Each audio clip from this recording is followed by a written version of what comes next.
beseech you to be filled with abundant favor and blessings as your servants, whom you have been pleased to call to leadership positions in this republic.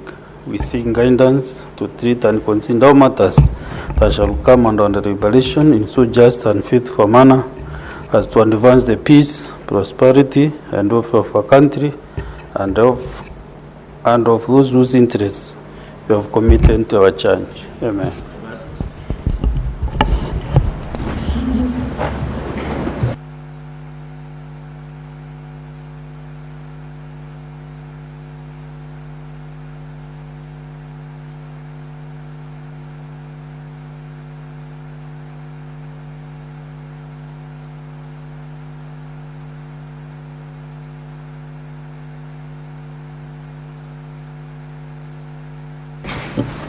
First, confirm whether you have quorum, clerk.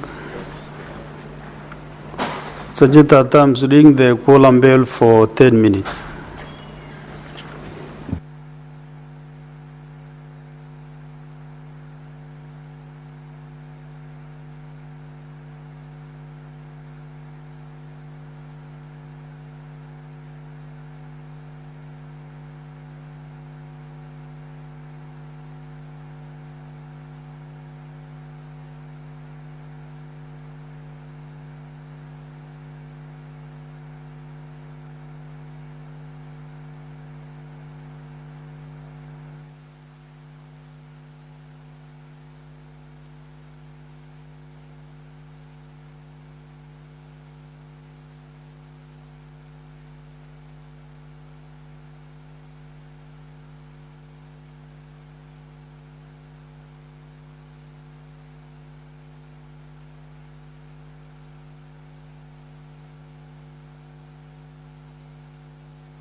Okay.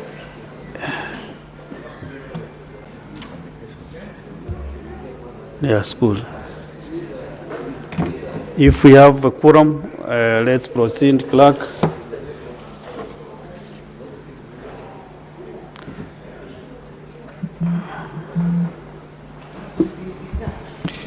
Order number 1, administration of oath.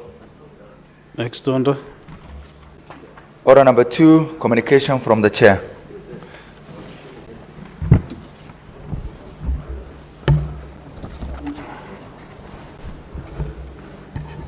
Honorable Senators, I have a communication to make. Proceed and resume your seats very fast.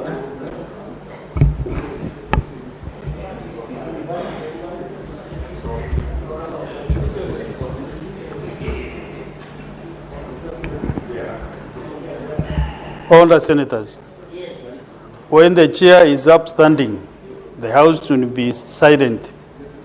Majority Leader Senator Nduro, the chair is upstanding.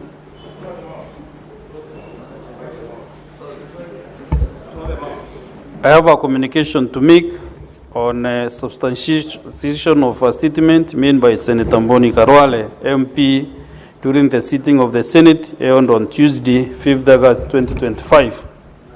Honorable Senators, as you may recall, at the sitting of the Senate held on Tuesday, 5th August 2025, the temporary Speaker, Senator Wakili Ida Resigei, MP, directed Senator Dr. Mboni Karwale, MP, to substantiate utterances made in the course of his contribution to a message from the National Assembly on the passage of the Equalization Fund Appropriation Bill, National Assembly Bills number 21 of 2025. The direction was as a result of a point of order by the Senator for Bungoma County, Senator Fura Wakoli, MP, pursuant to Standing Order 105.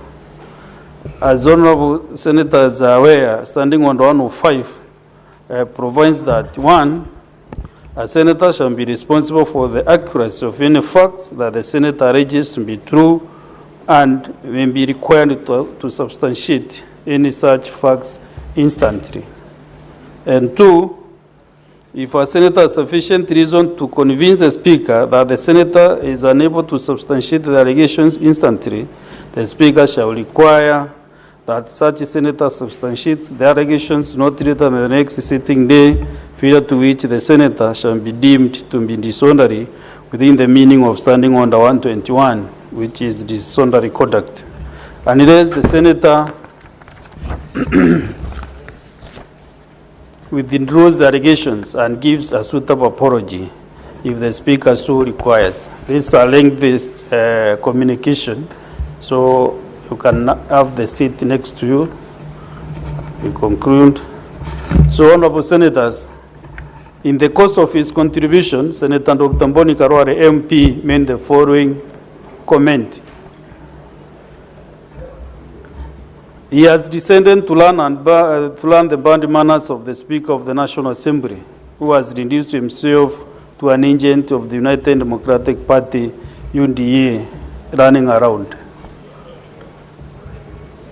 It is at that point that the Senator for Bungoma County raised a point of order pursuant to Standing Order 105 to require Senator Mboni Karwale, MP, to substantiate the claim.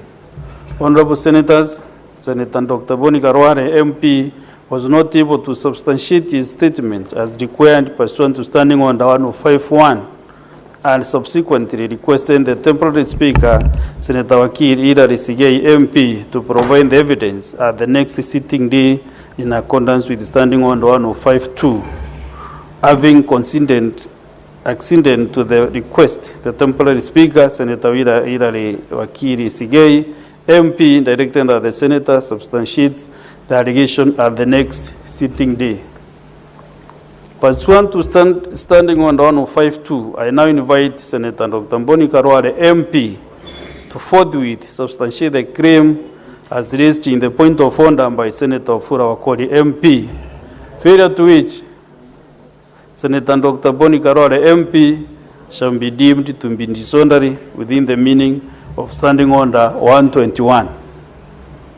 In the absence of such substantiation, the Senator will be required to withdraw the statement and apologize to the Senate.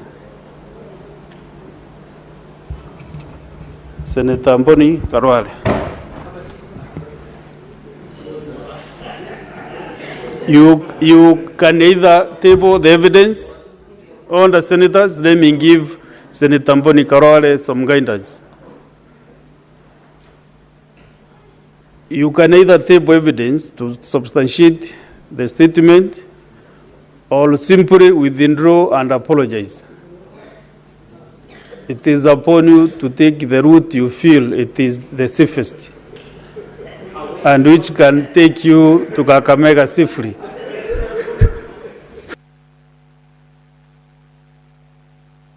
Senator Dr. Mboni Karwale. Thank you, Mr. Speaker. Mr. Speaker, I understand your advice to me, and Mr. Speaker, I want to confirm that I'm in a position to substantiate the statement that I made yesterday. And Mr. Speaker, to help me make that substantiation, because it's a matter which is grave, it's not against a fellow sitting senator, it's not even about the Speaker of the Senate, it's about the Speaker of the other House. It's a matter, Mr. Speaker, that touches on Chapter 6 of the Constitution and the Ethics and Integrity Act.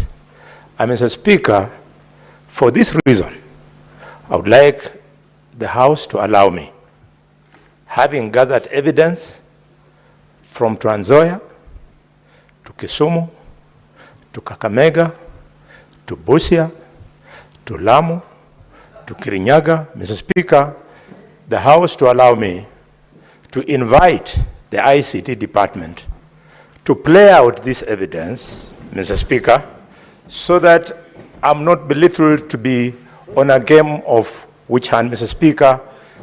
With your permission, with your permission, Mr. Speaker, I now want that you allow the ICT to play the substantiation, Mr. Speaker.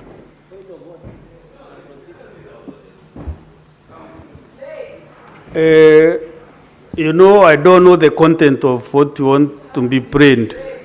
So I request the Secretariat to take possession, you table,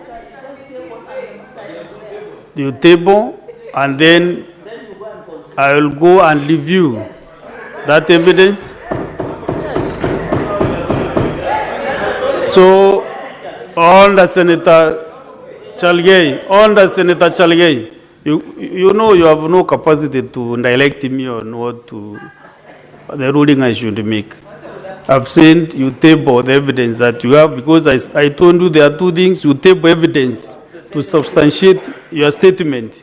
So if you feel like you have it, table. Now, proceed and table. Mr. Speaker, I proceed as guided.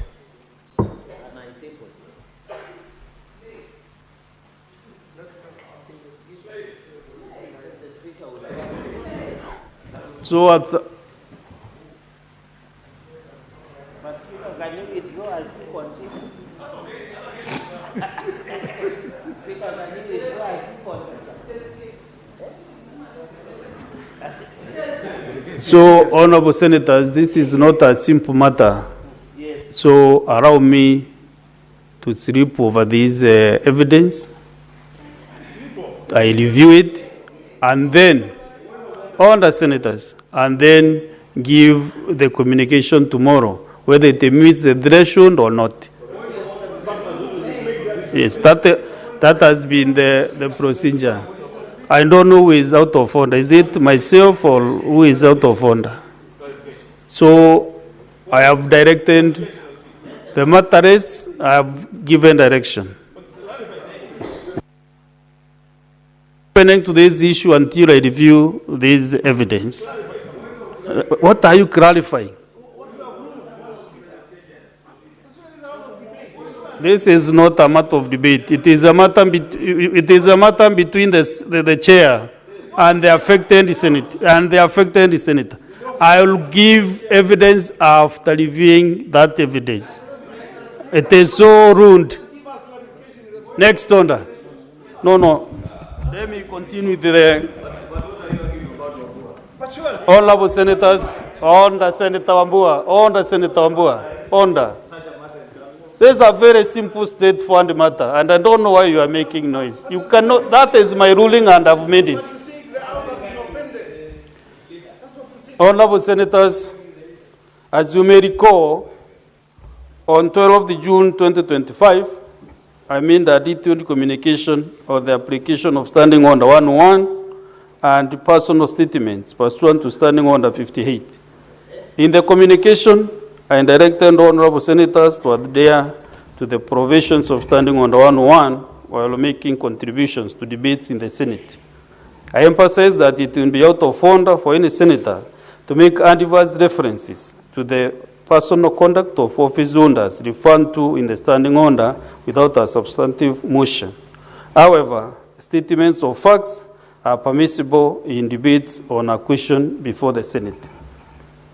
While the context of the communication was in reference to Standing Order 111, the full spectrum of Standing Order 101 must be appreciated. Specifically, I drew the attention of honorable senators on Standing Order 114, which states as follows: no senator shall impute improper motive to any other senator or to a member of the National Assembly except upon a specific substantive motion of which at least 3 days notice has been given, calling in question the conduct of that senator or a member of the National Assembly. In the course of his speech, Senator Dr. Bonikaroale made comments that imputed improper motive on the Speaker of the Senate and the Speaker of the National Assembly. The two office holders are members of Parliament.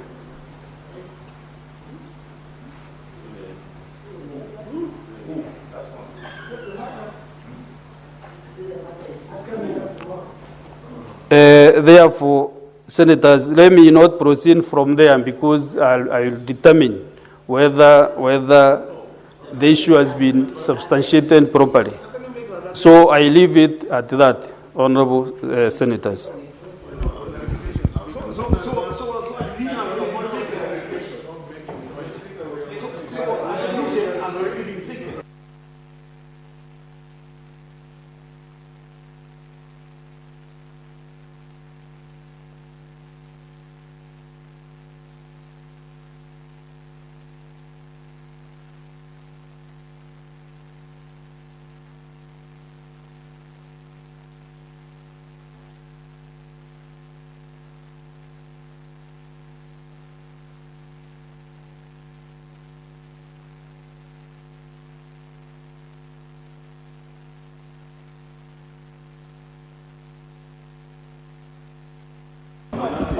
Next order, clerk.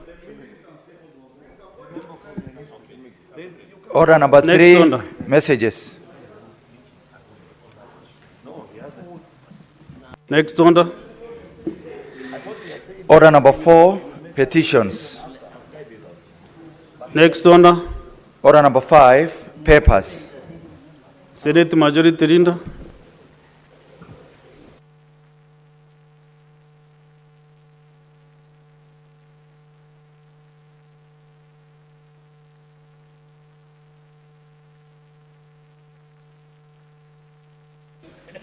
Mr. Speaker, sir, I beg to lay the following papers on the table of the Senate today, Wednesday, the 6th of August, 2025. This is a sessional paper number 7 of 2024 on the National Sanitation Management Policy. Secondly, the report of the Controller of Budget on the National Government Budget Implementation Review Report for the first 9 months of financial year 2024-2025. 3, the report of the Auditor General on the financial statements of Level 4, Level 5, and Level 6 hospitals in Kenya for the financial year 2023-2024. The report of the Auditor General on the financial statements of water companies for financial year 2023-2024. Mr. Speaker, I beg to lay.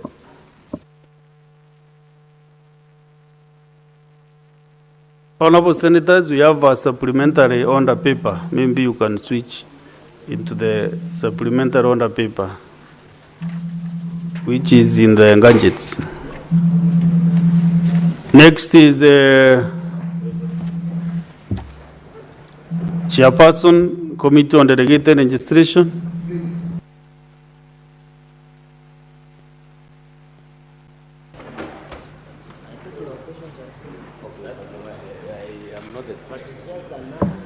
Thank you, Honorable Speaker. Mr. Speaker, sir, I am begging to lay the following paper on the table of the Senate today, 60 August 2025. A report on the consideration of the environmental management and coordination, strategic integrated environmental assessment and environmental audits. Number 2, regulations 2025, legal notice number 71 of 2025. Thank you.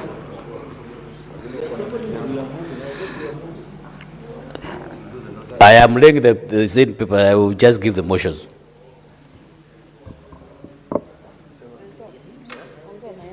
Chair Trend, Industrialization and Investments.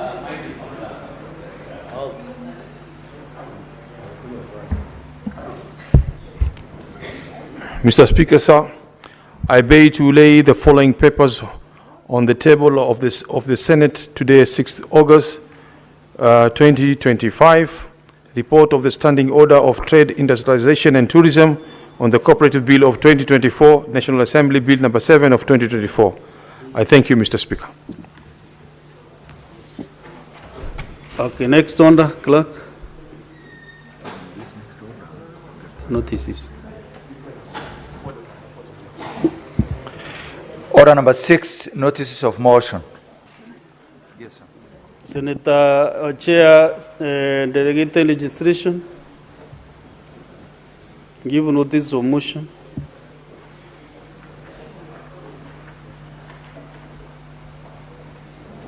Thank you, Honorable Speaker.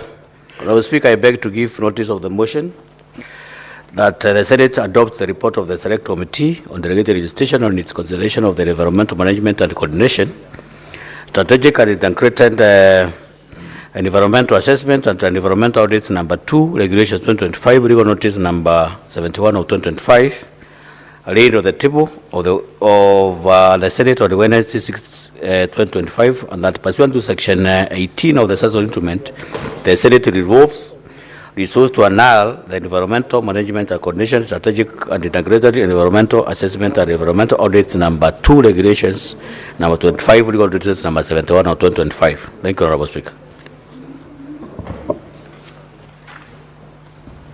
Next on the clerk. Order number 7, questions and statements. We have two questions understanding under 53-1.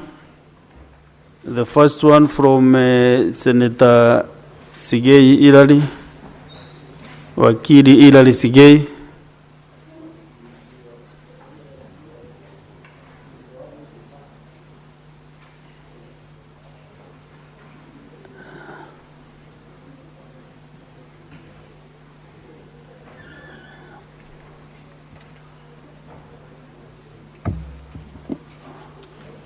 Next, so that statement is dropped.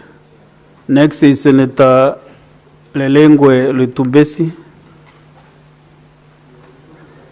Senator Lelengwe has approached me that this statement be deferred to a later date. Next on the clerk.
We'll vote it by that way.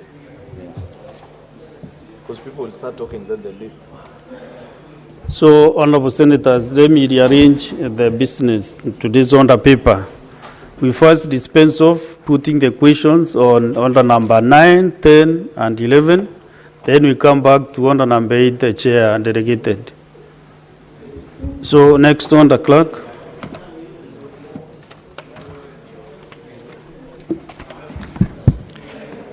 Order number 9, motion. Reports of the Standing Committee on Devolution and Intergovernmental Relations on its inquiry into the state of markets in Vihiga and Bungoma counties, arising from a statement sought by Senator Godfrey Osotsi, MP, and Senator David Wakoli, MP. Question to be put.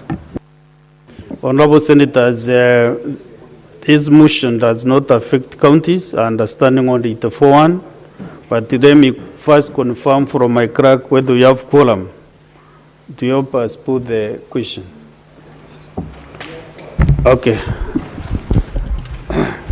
Therefore, Honorable Senators, I put the question that the Senate adopts reports of the Standing Committee on Devolution and Intergovernmental Relations on its inquiry into the state of markets in Vihiga and Bungoma counties, arising from the statements sought by Senator Godfrey Osotsi, MP, and Senator David Wafula Wakoli, MP, laid on the table of the Senate on Tuesday, 1st October 2024.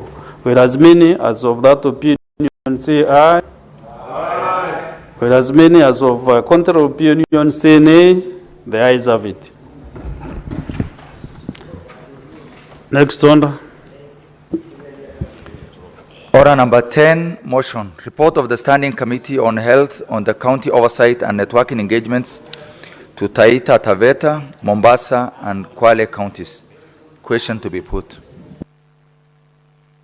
Senators, again, this matter does not affect counties, and since we have quorum, I proceed to put the question. Honorable Senators, I put the question that the Senate adopts the report of the Standing Committee on Health on the County Oversight and Networking Engagements to Taita Taveta, Mombasa, and the Kwale counties, laid on the table of the Senate on Thursday, 5th December 2024.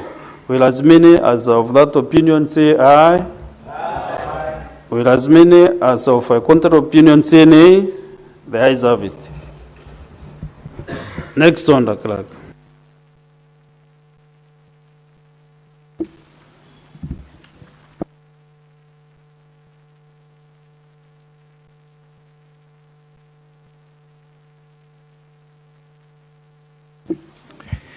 Order number 11, motion. Report of the Standing Committee on Health on inspection tour of health facilities in West Pokot, Trans Nzoia, and Turkana counties. Question to be put. Honourable Senators, I put the question that the Senate adopts the report of the Standing Committee on Health on the inspection tour of health facilities in West Pokot, Trans Nzoia, and Turkana counties, laid on the table of the Senate on Thursday, 5th December 2024. Will as many as of that opinion say aye?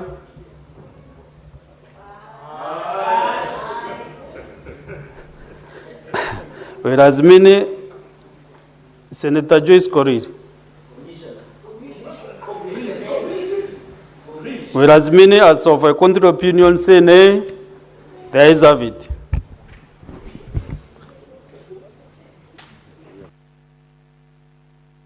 Therefore, now we go back to order number 8, Honorable Senators.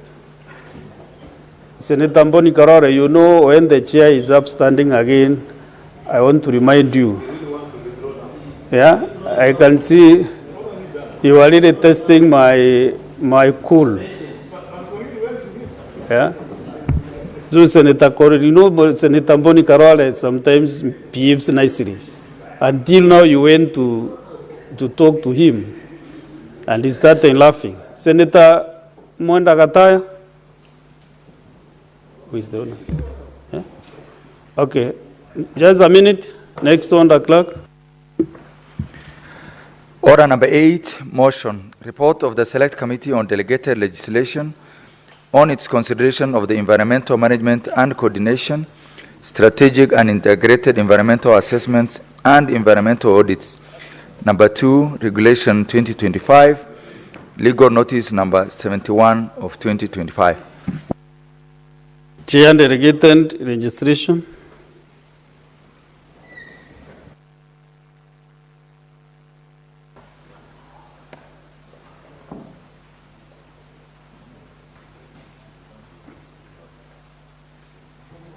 Thank you, Honorable Speaker. This is a motion, the report of the Select Committee on Delegated Legislation on its consideration of the environmental management and the coordination, strategic and integrated environmental assessments and environmental notice number 2, regulations 2025, legal notice number 71 of 2025.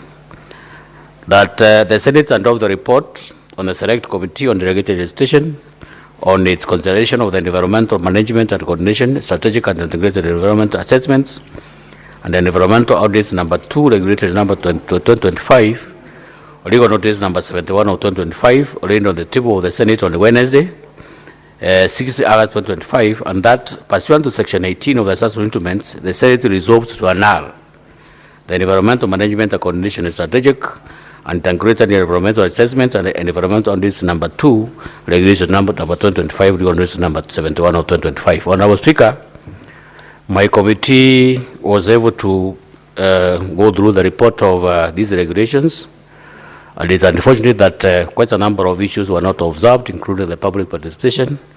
The public participation was carried was 2018, which has been outdated up to date. We have also observed that the impact assessment was not observed. And in this respect, Honorable Speaker, we also have the petitioners from the Environmental Institute of Kenya who have brought some petitions before this committee. And we thought that the regulator, which is the ministry, should go back and republish. So in this respect, Honorable Speaker, the committee resolved that these regulations will be announced to enable the ministry put its house in order. So in this respect, Honorable Speaker, I request Honorable Nelson Mungatana to second the motion.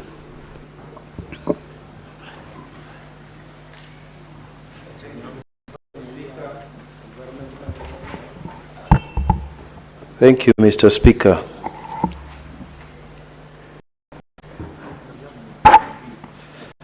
Mr. Speaker, the Delegated Legislation Committee wishes, I rise to second this motion, that we are seeking the support of the House to annul Regulation 2025, the Strategic and Integrated Environmental Assessments and Environmental Audits number 2, Regulations 2025, Legal Notice number 71 of 2025. We are seeking the support of the House to annul this regulation. Mr. Speaker, and for the benefit of the House, when we make laws, the power to make laws remains with this House. The executive is supposed to only execute the laws that we give them. So when we make the law in this House and we put a clause to say that the minister or the cabinet secretary may make regulations, those regulations still need to come back to this House so that we can look at them to see if those regulations are carried out in accordance with the donated power that we have given to the cabinet secretary. And we look at two things, Mr. Speaker. We look at whether when the minister was giving the regulations, was making those regulations, did he consult stakeholders? Did he carry out or did she carry out public participation? If this wasn't done, Mr. Speaker, we have the obligation as a committee, on your behalf, honorable senators, to say that those regulations do not meet the standard that is required in this House. Number two, when we donate this power to the minister for him to make regulation or for her to make regulations. This power is still our power. We are required under the Statutory Instruments Act to also check whether the minister or the cabinet secretary created a document called Regulatory Impact Assessment Report. So this RIA, the minister must be able to say the impact of this regulation will be this way on the people of Kenya. A simple document. So, Mr. Speaker, in this case, the cabinet secretary in charge of environment came before the committee and told us on these regulations, she had done public participation 7 years ago. So, honorable members, if somebody comes and tells you that they did 7 years ago is when they did public participation, surely public participation 7 years ago is outdated. So we asked, where's the regulatory impact assessment report on these regulations? They were not able to produce that. So we were magnanimous as a committee and we said, Cabinet Secretary, go back and make amends, but this has not been done. Go and republish these regulations. Go and do public participation, because environmental regulations, which were done 7 years ago as public participation, cannot surely be relevant at this time. And Mr. Speaker, the Institute of Environment practitioners, those people in that space, they came and made serious petition before the committee. And the committee, heard their complaints. So we asked the minister, just go and do it properly. It will not cost too much time. It will not cost you a lot. Just let the people have their say, because it is a constitutional requirement that you subject the regulations to public participation. Mr. Speaker, this wasn't done, and for that reason, we recommend to this House that we annul these regulations. If we annul these regulations, then the minister will go and put her house in order and bring them back in the proper format, because we have already said what needs to be done. Unfortunately, the time lapsed. The minister never came back to us. So under the circumstances, Mr. Speaker, I rise to second on behalf of the committee and recommend support of this House that we annul these regulations. The practitioners around the environment space have said these regulations have a problem. If we leave them to go the way they are, if the Senate allows it to go the way, if we let it pass, it will be unfair to the people of Kenya to tell them that they are going to be bound by regulations that public participation happened 7 years ago, even before we took up the mandate in this House. So, Mr. Speaker, I beg to second, and I ask members of the committee, not members of the committee, but members of this House, if you can support us so that we can be able to do what is right. When we annul the regulations, we are required to come back to this House. If we accede to regulations, we don't have to come back to this House. In this case, we have annulled the regulations and we have come back to this House for your endorsement. Mr. Speaker, I beg to second. I thank you. Honorable Senators, I propose the question that the Senate endorse the report of the Select Committee on Delegated Legislation on its consideration of the environment management and coordination, strategic and integrated environmental assessments and environment audits, number 2, regulations 2025, legal notice number 71 of 2025, dated to the table of the Senate on Wednesday, 6th August 2025.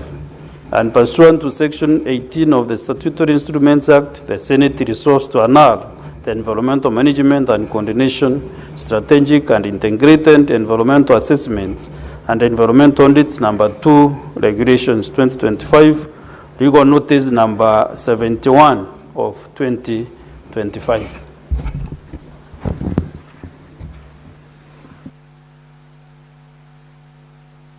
Now, let me open the floor for debate. Senator Chalagay Samson. Mr. Speaker, thank you very much. I think I'll be very brief because the report of delegated is just to annul, and I want to agree with the committee of delegated legislation led by Senator Mwanda Kataya and the committee by saying the following.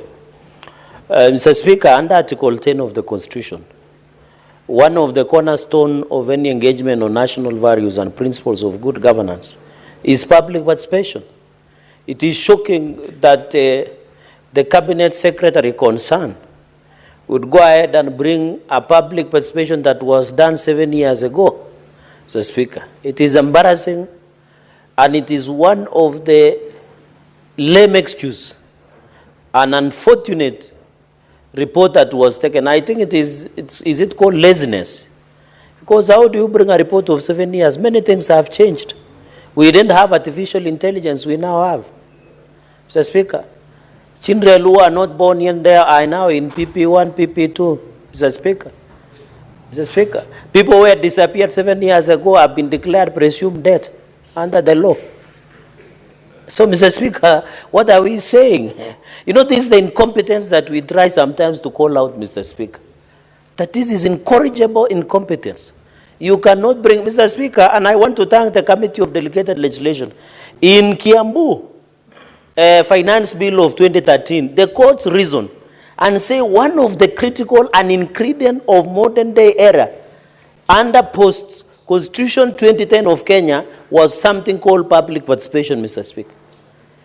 Any public officer, and I agree with the committee, any public officer in the public space must know that public participation going into the future is no longer a privilege, is no longer a by the way, or abracadabra, or brouhaha, Mr. Speaker. It is the cornerstone of a modern day democracy that we have as a country, Mr. Speaker. So I want to thank the committee for this industrious act on the report that they have brought, and they must be annulled, Mr. Speaker, because even when you look, second and final, Mr. Speaker, when you look at the Statutory Instruments Act as revised in 2023, Mr. Speaker, there is what we call explanatory memo and what we call regulation making authority. Mr. Speaker, the reading of Section 4 of that act on the objects, one of the critical and important point is public participation and consultation of the stakeholders, which was never done, Mr. Speaker. And therefore, this was a clear violation of the act that put in place the concerned ministry by bringing these regulations that concern with the environmental issues that Mwenda Kataya-led team has been brought before the House, Mr. Speaker. Even in Section 5 of the Act itself provides for an explanatory memo. You must explain to the public what is the need, the purpose, the intention. Mr. Speaker, the era of operating in mystery in public space is no longer there. There is no luxury. We are in a digital age. Even your visitors in your gallery know more than some of us, Mr. Speaker. So this is no longer about night running. Many government officers want to operate like night runners. It can no longer apply in this country. That's my worry, Mr. Speaker. Night running can happen as an exercise in some region. I don't want to mention those regions because I'll receive a rat from some of the members. I know they do night running, Mr. Speaker. But the point that I want to mention is every government officer, from the county government, and when you see Senator Otsosi smiling, of course you know. Mr. Speaker, I have just said he's smiling. Mr. Speaker, I just say he's smiling. What Even is your point Kataya of order, smiles. Senator Osusi? Mr. Speaker, I was smiling because I know what Senator Cheragei, my neighbor, is saying is not applicable to me. Because where I come from, people are serious Christians and they are not night runners.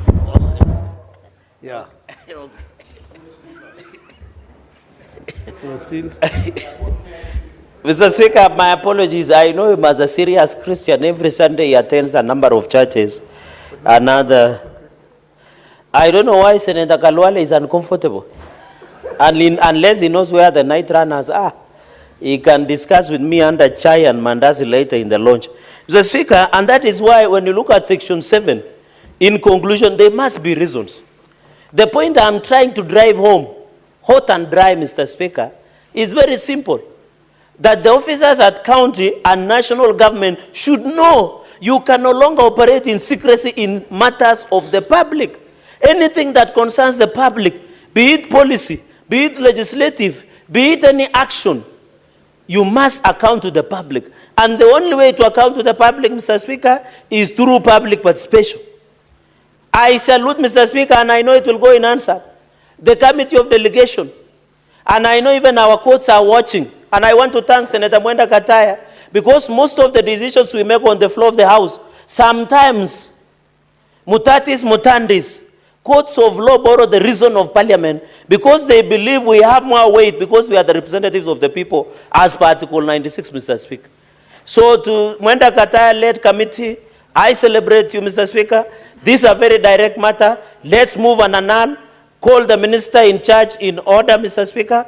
Let her bring another regulations. We are ready because our business is to legislate, is to represent, Mr. Speaker, and to ensure we have proper legislative and policy interventions in place. Mr. Speaker, with those many remarks and to cede ground for my colleagues, allow me to raise my submissions by supporting the annulment of this report. I thank you, Mr. Speaker, sir. Senator Munyihaji Mohamed Faki. Asante Mheshimiwa Spika kwa kunipa fursa hii kuunga mkono ripoti ya kamati ya sheria endelevu ambayo imewasilishwa na mwenyekiti wa kamati hiyo Mheshimiwa Senator Mwenda Gataya Mofaya kutoka Tharaka. Mheshimiwa Spika, kanuni hizi ambazo zilikuwa zimechapishwa na Waziri wa Mazingira zilipingwa vikali na lile shirika linalojiita Environmental Institute of Kenya, ambayo ni taasisi inayojumuisha wale wataalamu wengi wanaohusika na mambo ya mazingira. Mheshimiwa Spika, taasisi hiyo ilipinga hizi kanuni kwa sababu hawakuhusishwa katika ile tunaita kwa Kiingereza public participation ama uhusishaji wa umma, ambayo ndio katiba ya Kenya inasema kwamba sheria yote ambayo inapitishwa ama kanuni zozote ambazo zinapitishwa ni lazima zipitie uhusishaji wa umma, yani public participation. Mheshimiwa Spika, swala jingine ambalo taasisi hii ilipinga hizi sheria ni kwamba sheria zilichapishwa mwaka 2018 ambapo wakati huo, Mheshimiwa Spika, mazingira ya kazi yalikuwa ni tofauti na mazingira ambayo yako sasa. Kwa hivyo waziri na wataalamu wenzake walipokuja mbele ya kamati hii, walishindwa kuthibitisha kwa kamati kwamba zile kanuni ambazo zilihusishwa mwaka 2018 ndizo hizi kanuni ambazo zilichapishwa katika gazeti notice ya mwaka huu. Vile vile, Mheshimiwa Spika, walishindwa kuthibitisha kwa kamati kwamba walikuwa wamefanya ile inaitwa regulatory impact assessment, ambao ni sheria ya kwanza ambayo lazima ile taasisi inayotengeneza sheria endelezi kwamba lazima watengeneze regulatory impact assessment, kwamba wameweza kufanya hiyo assessment na wakaona kwamba zile kanuni ambazo wanazileta ziko sawa. Kwa hiyo Mheshimiwa Spika, kwa haya matatizo haya mawili, kamati ilimpa fursa waziri ili kuweza kurekebisha ama aweze kuziondolea mbali kanuni hizo. Mheshimiwa Spika, katika mkutano uliofanyika tarehe 28 Julai, waziri alipewa fursa hiyo na akakubali kwamba ataziondoa. Lakini kwa masikitiko ni kwamba hakuweza kuziondoa, na alijua nafikiri kwamba baada ya muda hizi kanuni zitaweza kuwa ni sheria bila ya sisi bunge kuzikataa. Kwa hiyo Mheshimiwa Spika, ni muhimu kwamba bunge hili lipige kura ya kukubali hii ripoti ya kamati ya sheria endelezi, kwa sababu tunajaribu kulinda maslahi ya Wakenya. Tunajaribu kulinda maslahi ya wale ambao watahusishwa ama wataathiriwa zaidi na sheria hizi. Tumeona kwamba mara nyingi kamati ambazo ama taasisi ambazo zinaunda hizi sheria endelezi, Mheshimiwa Spika, hazitekelezi kulingana na ile sheria ya Statutory Instruments Act mwaka 2013 ambayo inatoa mwongozo ni vipi ambavyo watatengeneza sheria endelezi na vipi ambavyo wataweza kuwahusisha wananchi katika mambo kama hayo. Kwa hiyo Mheshimiwa Spika, kwa kukosa huku kufanya uhusishaji wa umma, yani public participation, vile vile kwa kuweza kuleta sheria ama kanuni ambazo zilichapishwa mwaka 2018, inapasa kamati tukubaliane nao kwamba hizi sheria hazifai kutekelezwa, kwa hivyo zitupuliwe mbali kama ilivyopendekeza kamati hii. Mheshimiwa Spika, vile vile hizi kanuni zinajaribu kuongeza malipo, yani zile fees ambazo wataalamu wanatakana kulipa. Mheshimiwa Spika, tukiangalia zile ambazo walichapishwa mwaka 2018 ni tofauti na zile ambazo wamezieleza sasa katika sheria endelezi. Kwa hiyo Mheshimiwa Spika, naunga mkono ripoti hii na ningependa kwamba bunge la Senate liweze kukataa hizi kanuni na zitupilie mbali. Asante Mheshimiwa Spika.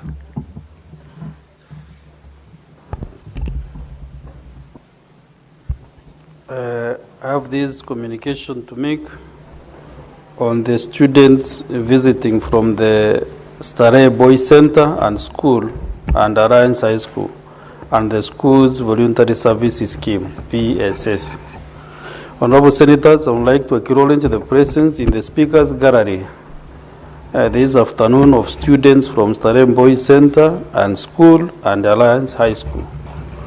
The students are undertaking a 2-week service in the Senate under the voluntary services scheme for schools. I request the students to stand when called out so that they may be acknowledged in the Senate tradition. One is Craig Issa, is in Form 3. Dean Kalanja, Form 3. Anthony Mutimba, Form 2. Daniel Wandiri, Form 3.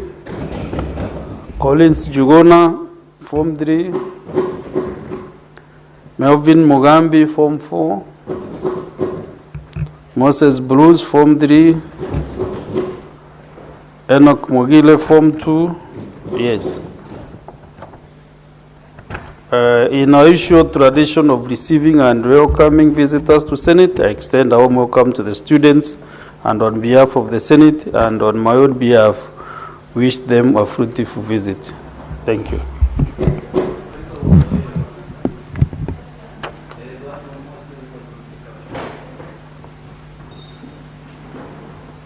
The student who was not recognized can also stand to be recognized. I don't have his name here.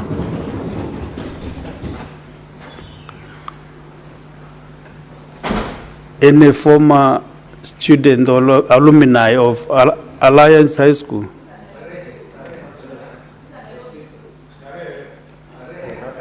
Senator Mugatana.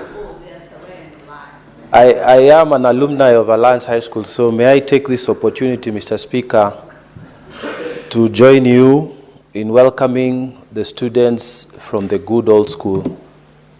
Mr. Speaker, we have a motto there, strong to serve, and I'm glad that they have come here on voluntary, which means, Mr. Speaker, they are not being paid. They are carrying out the motion the motto that we had even in those days, that we remain strong to serve. Mr. Speaker, in many years, I served as a house captain of Arthur House. I believe one of them must be from Arthur House, because we always used to excel in matters like this, of giving to community and also serving. So, Mr. Speaker, I want to tell the students, even the ones from Starehe High School, that if you keep working hard, it is the small steps and consistency. If you keep working hard and you keep consistent at what you do, one day God will honor your efforts. And I want to encourage you that all of us here, once upon a time, we were as young as you, and we worked our way this side through our different professions that we did, and we got the support of our electorate to bring us here, and we are making our contributions here.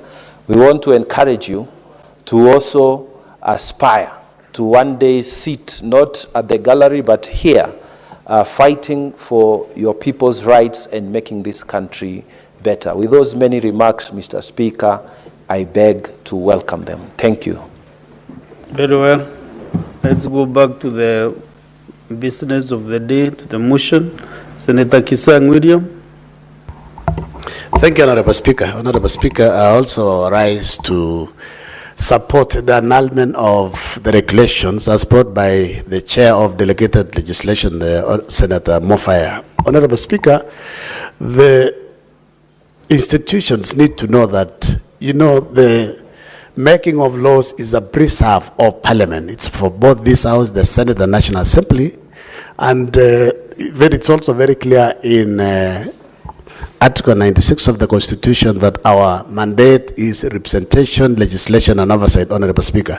Honorable Speaker, we are surprised that the CS environment is relying on the public participation that was done 2018, 7 years ago. And this is particularly a very dynamic area, Honorable Speaker. With the climate change, things are changing every day. And the CS should have seen it wise to do public participation.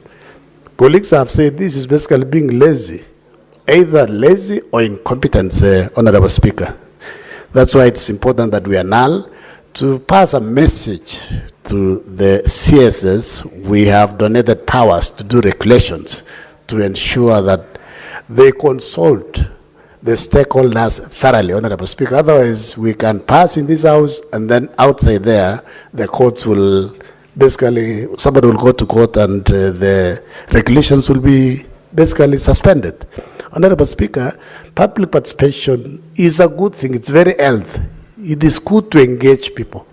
Let us hear what they are saying. When we are passing the laws also in this particular House, we put notice in the papers. 14 days, people come with memorandum, we invite them, we discuss, the committees engage, and they can reach a compromise so that, something that is agreeable to all parties. But I wonder why this particular entity decided that to bring a report or public participation for 7 years ago, when even the stakeholders have changed, Honorable Speaker. Honorable Speaker, this is basically delaying. These are regulations should be in effect, already in place, but because of just negligence or laziness, we are going back, we are annulling, we are wasting time for our people. We are using resources, we are wasting resources that are not even there, Honorable Speaker. So I beg to support, and we caution the CS that please get back to the committee, engage, create time and meet. Otherwise, you are letting down our people. Thank you, Honorable Speaker. I beg to support the annulment of these particular regulations. Senator Ososi Gonfrey, Atieno. Thank you, Mr. Speaker. Mr. Speaker, I also stand to support the motion that the regulation cited be annulled. Mr. Speaker, the Constitution is very clear that lawmaking is a preserve of Parliament. That is the National Assembly and the Senate. And the only institution which has the powers to make laws enforceable in Kenya is Parliament. But we have allowed other government institutions to make regulations. But even as they make those regulations, they must ensure that those regulations strictly comply to the Statutory Instrument Act, so that if they don't comply, then this House has the powers to annul those regulations. Mr. Speaker, we have instances in government where you find that they come up with the regulations which are not processed as per the Statutory Instrument Act. And you find that those regulations run for years. I want to call upon the Committee of Delegated Legislation to be on the lookout so that such regulations should be brought to this House, and we do what we are just about to do, annul them, Mr. Speaker, because they do not have powers to make laws, and they can only make laws with the permission of this House through the Statutory Instrument Act.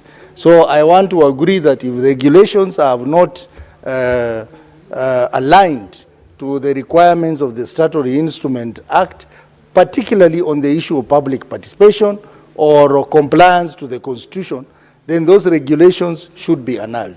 And there are so many other regulations, Mr. Speaker, that are currently operating illegally. I think it's important for us to search around and ensure that those regulations are either passed by this House or are annulled by this House. I support, Mr. Speaker. Senator Dr. Mboni Kalwale. Thank you, Mr. Speaker. Mr. Speaker, this is not a casual decision that the House is about to make. It is a decision that is hinged in the Constitution of Kenya. Any attempt by any person, Mr. Speaker, other than the National Assembly and the Senate, any attempt to make laws should be at all times be declared null and void. Why do I say this, Mr. Speaker? Mr. Speaker, because of the provisions of Article 94 of the Constitution, which, Mr. Speaker, states as follows: that the legislative authority of the Republic is derived from the people, and the national level is vested in exercise by Parliament. In subsection 5, it goes further to clarify that no person or body other than Parliament has the power to make provision having the force of law in Kenya except under authority conferred by this Constitution or by legislation. Mr. Speaker, this is the import of the annulment that we are all supporting. We would like the minister, upon receiving the annulment, to realize that she was trying to impersonate Parliament. In fact, Mr. Speaker, I wonder what became of the Kenya School of Government, and if it is still functional. These 22 ministers, have they been given an opportunity to sit there so that they know how Parliament works, how government works, and how the judiciary works? I therefore strongly, Mr. Speaker, support the annulment and want to laugh at 2 points. The first one, Mr. Speaker, is lack of public participation. I laugh at it. And the second one, the suggestion by the minister that they were contented by the fact that this public participation that they are relying on was done 7 years ago. Why do I laugh at both? I laugh and dismiss the stand of the minister on public participation because, thanks to taking for granted the role of the public in lawmaking, many pieces of legislation that have gone through this House have always been thrown out by the courts. Secondly, why do I laugh off the issue of public participation that is 7 years old? I would like it to occur to the Minister, Mr. Speaker, that a child who was 14 years old 7 years ago is today 21. And Mr. Speaker, that child is now an adult who is able to advise us on how a proposed law that we are making is going to affect him or is affecting him. In fact, it's unfortunate, and I think the clerks at the desk will advise me. We had a bill called the Public Participation Bill of 2024.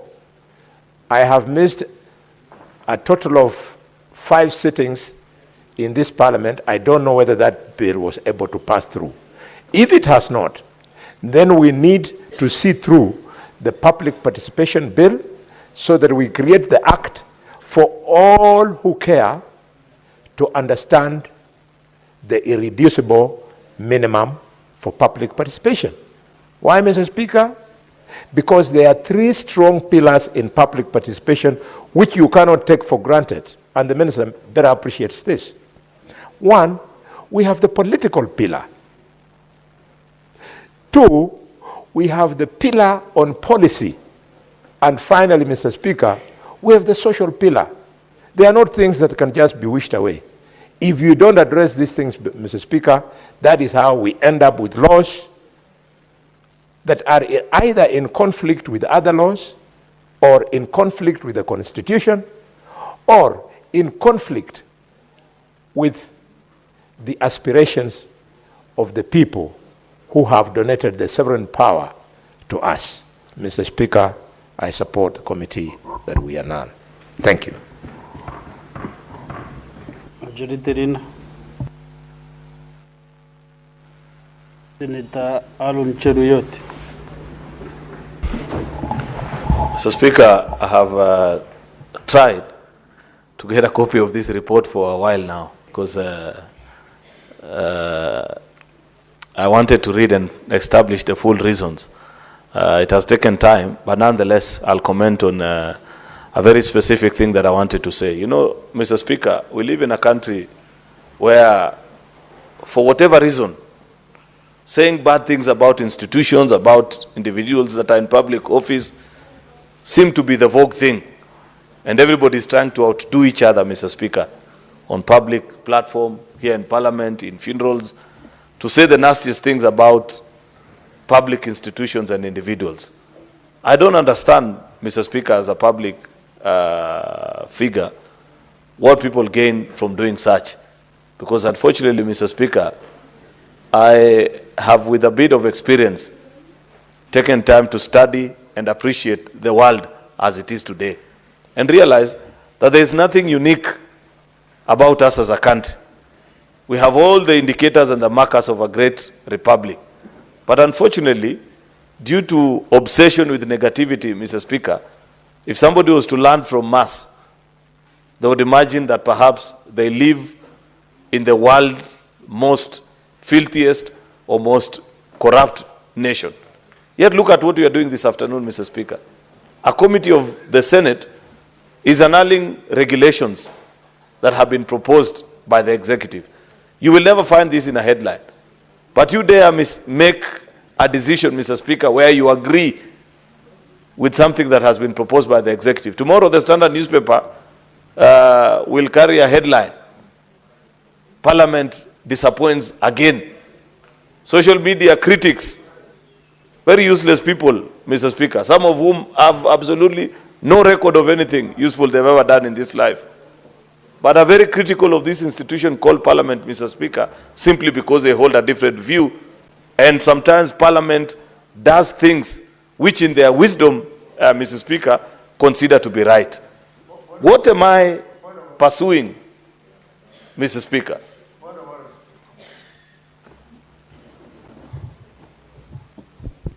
Yes, Senator Boni Karwale.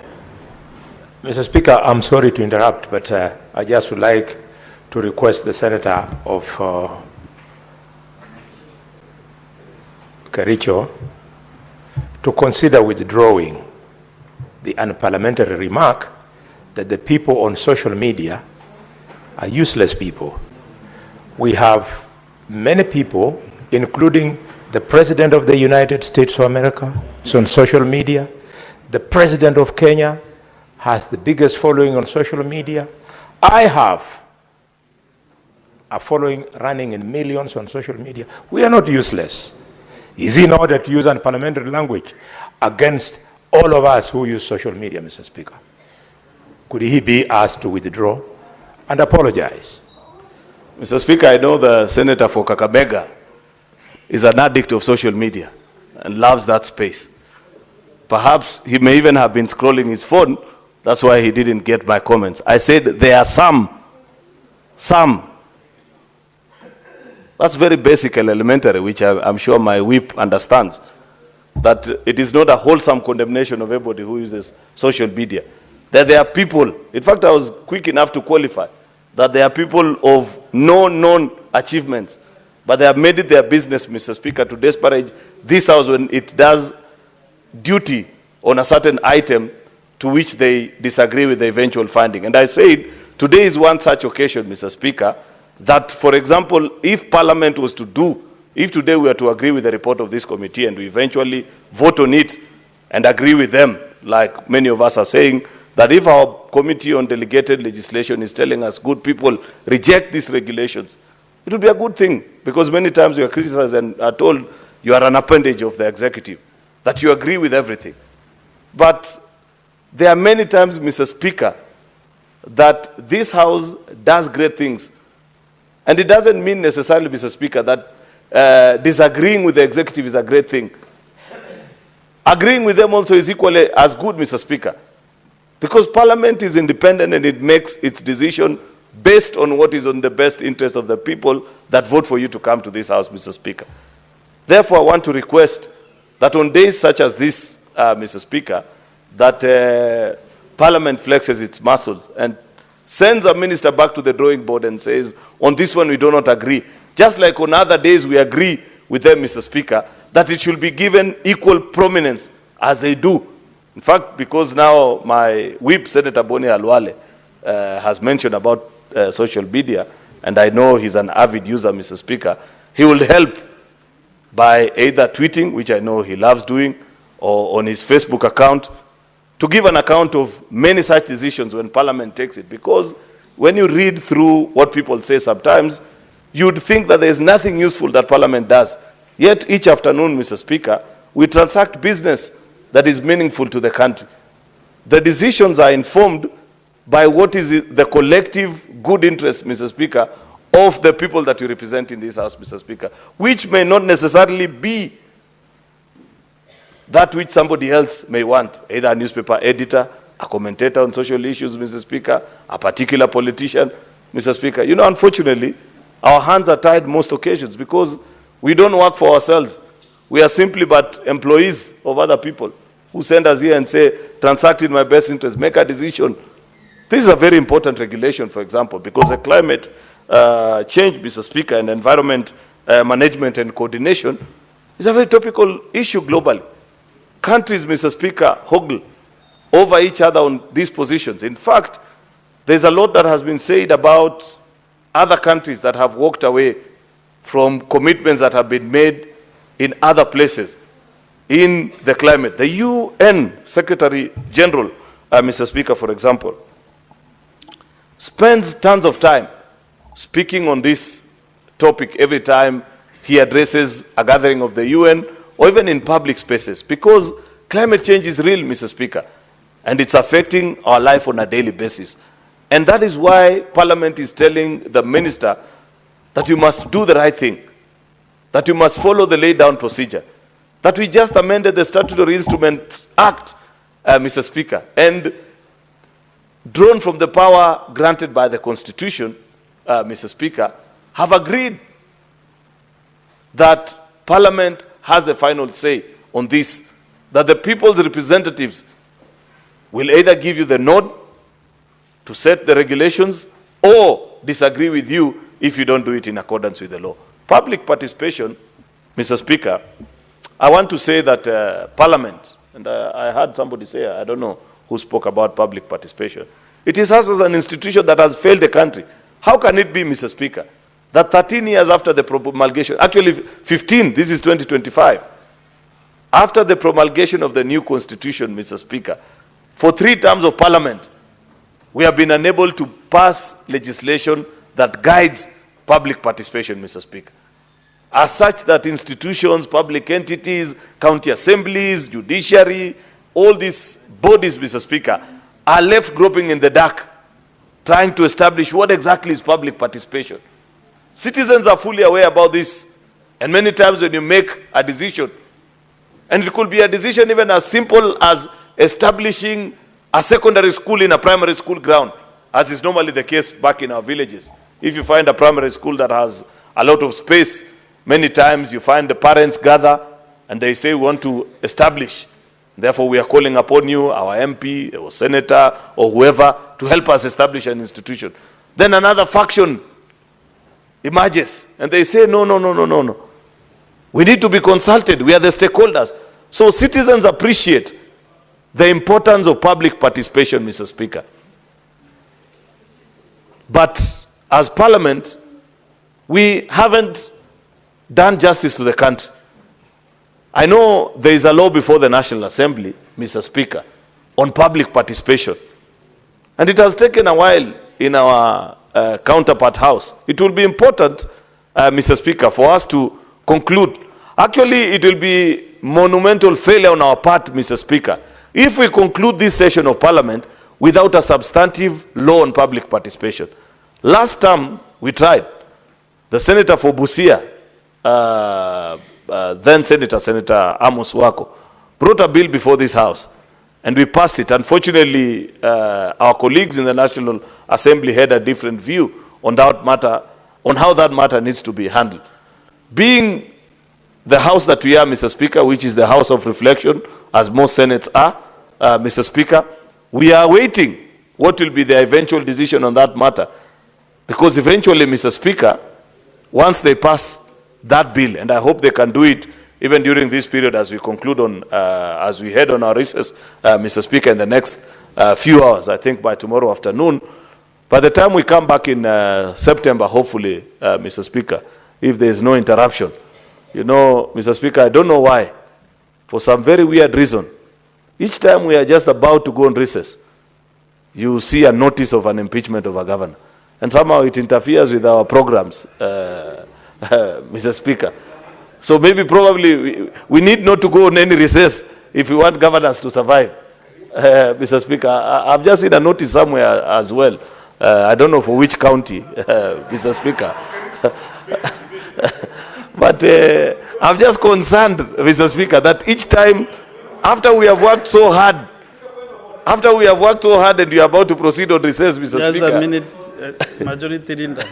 What is your point of order, Senator Okech? Mr. Speaker, the standing orders of this House are very clear. If there is a member of this House who is anticipating any debate, it needs to be very clear. You're not allowed by our own standing orders, Mr. Speaker, to anticipate a debate. If the majority leader has got some debate that is anticipating on us, so that we can be able to organize ourselves, because some of us have got serious plans for our recess. And you know, anything that comes from majority leader, Mr. Speaker, is not a small matter. It's a very serious issue. You can't just say something that is not there.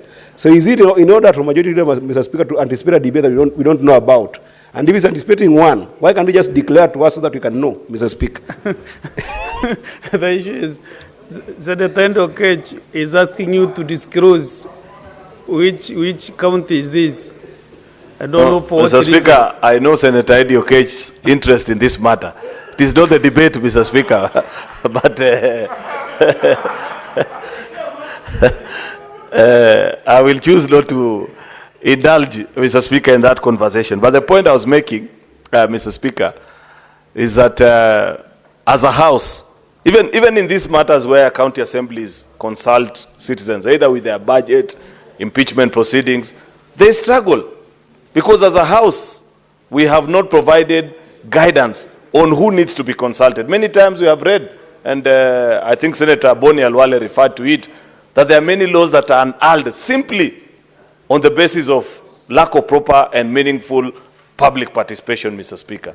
And as a House, it's unfortunate that despite the fact that we have been returned to redo our work actually, many times, because legislation is our constitutional duty, Mr. Speaker, we still have not found it worth, Mr. Speaker, to guide the country on this issue of public participation and why it's important to do this. Therefore, Mr. Speaker, I agree, I support this motion by our delegated legislation.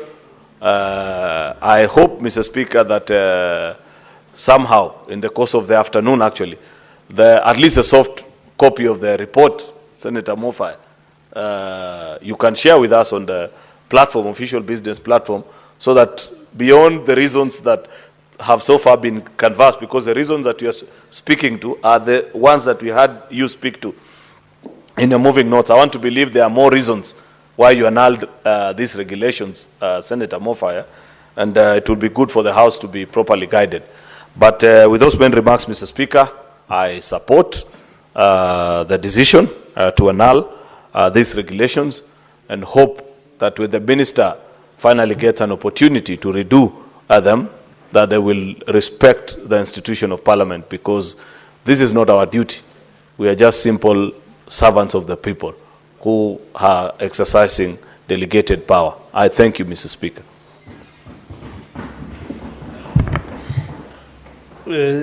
Senator Eric Okongo Mogeni. And Chair and Delegated Registration, where is the report? Or the Secretariat?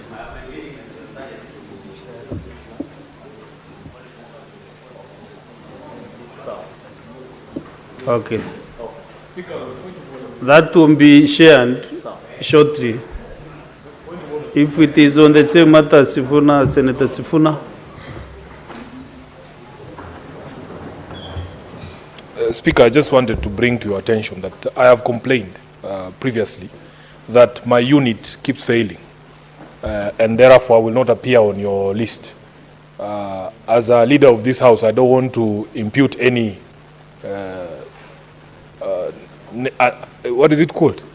Improper motives on the management of the House. But now, Honorable Speaker, it is becoming increasingly difficult for me to contribute because I will never appear on your screen.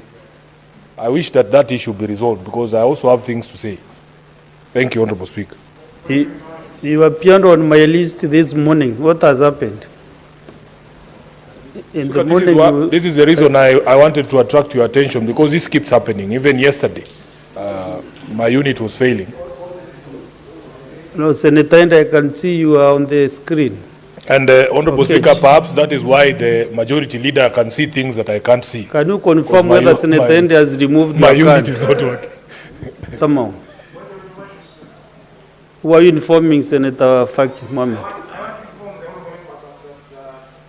The report is circulated in our WhatsApp group. The report we are debating. Yes. Senate business is there. It's just been shared. Senator Mogeni? Yes. Thank you, Mr. Speaker.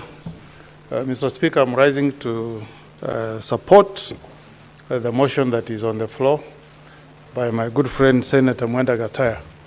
And unlike those who have not seen it, Mr. Speaker, I've had the benefit of going through the reasons that guided the committee in rejecting this report, and I fully support Mr. Speaker.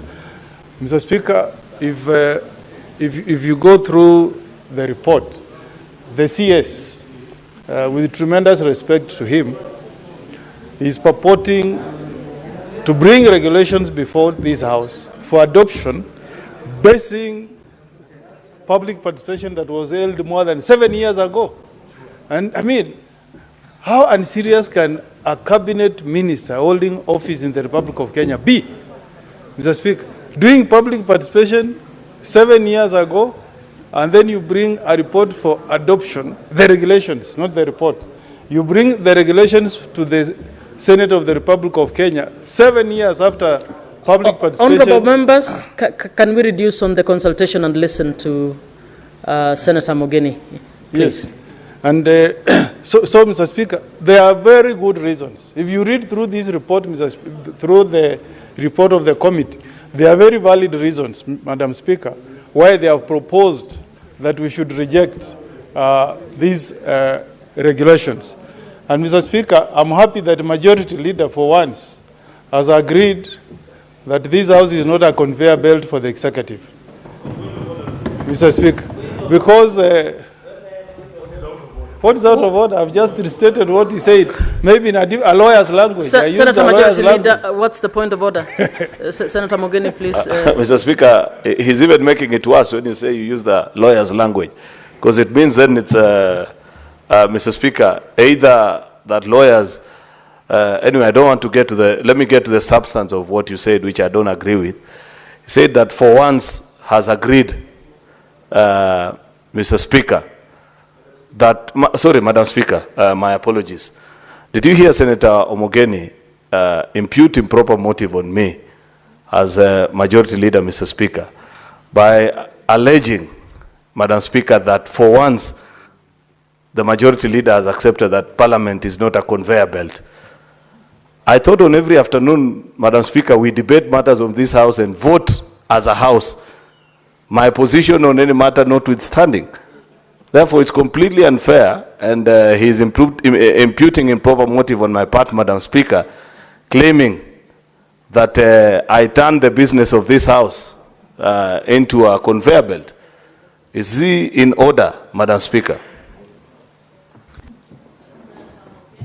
You have imputed an improper Speaker, motive. what is imputing the wrong motive?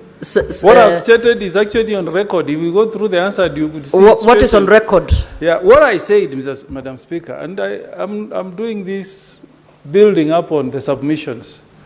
Senator Mogeni, what is on record and on which record? Yes. Senator Sifuna, please. Let the chair respond to this. Madam Speaker, yesterday we were. No, Senator Mogeni. So what have I done that is out of order?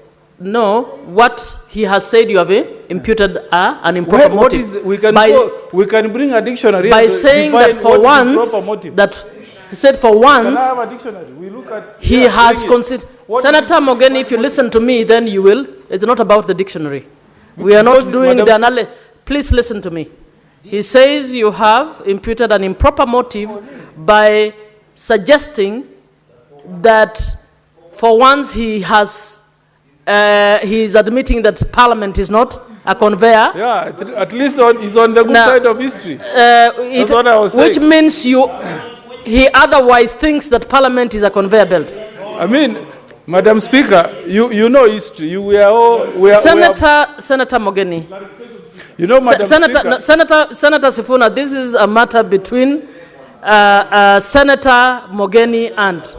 Please clarify what you meant. Okay, what I meant is for once, the majority leader is on the good side of history. He is standing with the people of Kenya. He is supporting the constitution. Senator Mogeni, that's what I'm saying. He's for once acknowledging, Madam Speaker, that we have three arms of government. We have the executive, the legislature, and the judiciary. Madam Speaker. Senator Mogeni, please take your seat for a second. Can you protect me from Senator? Senator Mogeni, are you going to listen to the chair, or you're going to exchange without using the chair? The only threat I have is from my good friend Senator Mogeni, please. Senator Cherargei, stop exchanging with Senator Mogeni. Protect me, Madam Speaker. No, you need to sit down, then we will protect everyone. Senator Majority, explain the clarification. You said that it is worse. Madam Speaker, he has even made it worse now and turned it into an insult. Yes. Because, number one, the Senator for Nyamira wants to arrogate himself powers that he doesn't have. You cannot pretend, Madam Speaker, to be the judge of character in this House. Secondly, if you want to do that, Madam Speaker, then you better do it correctly.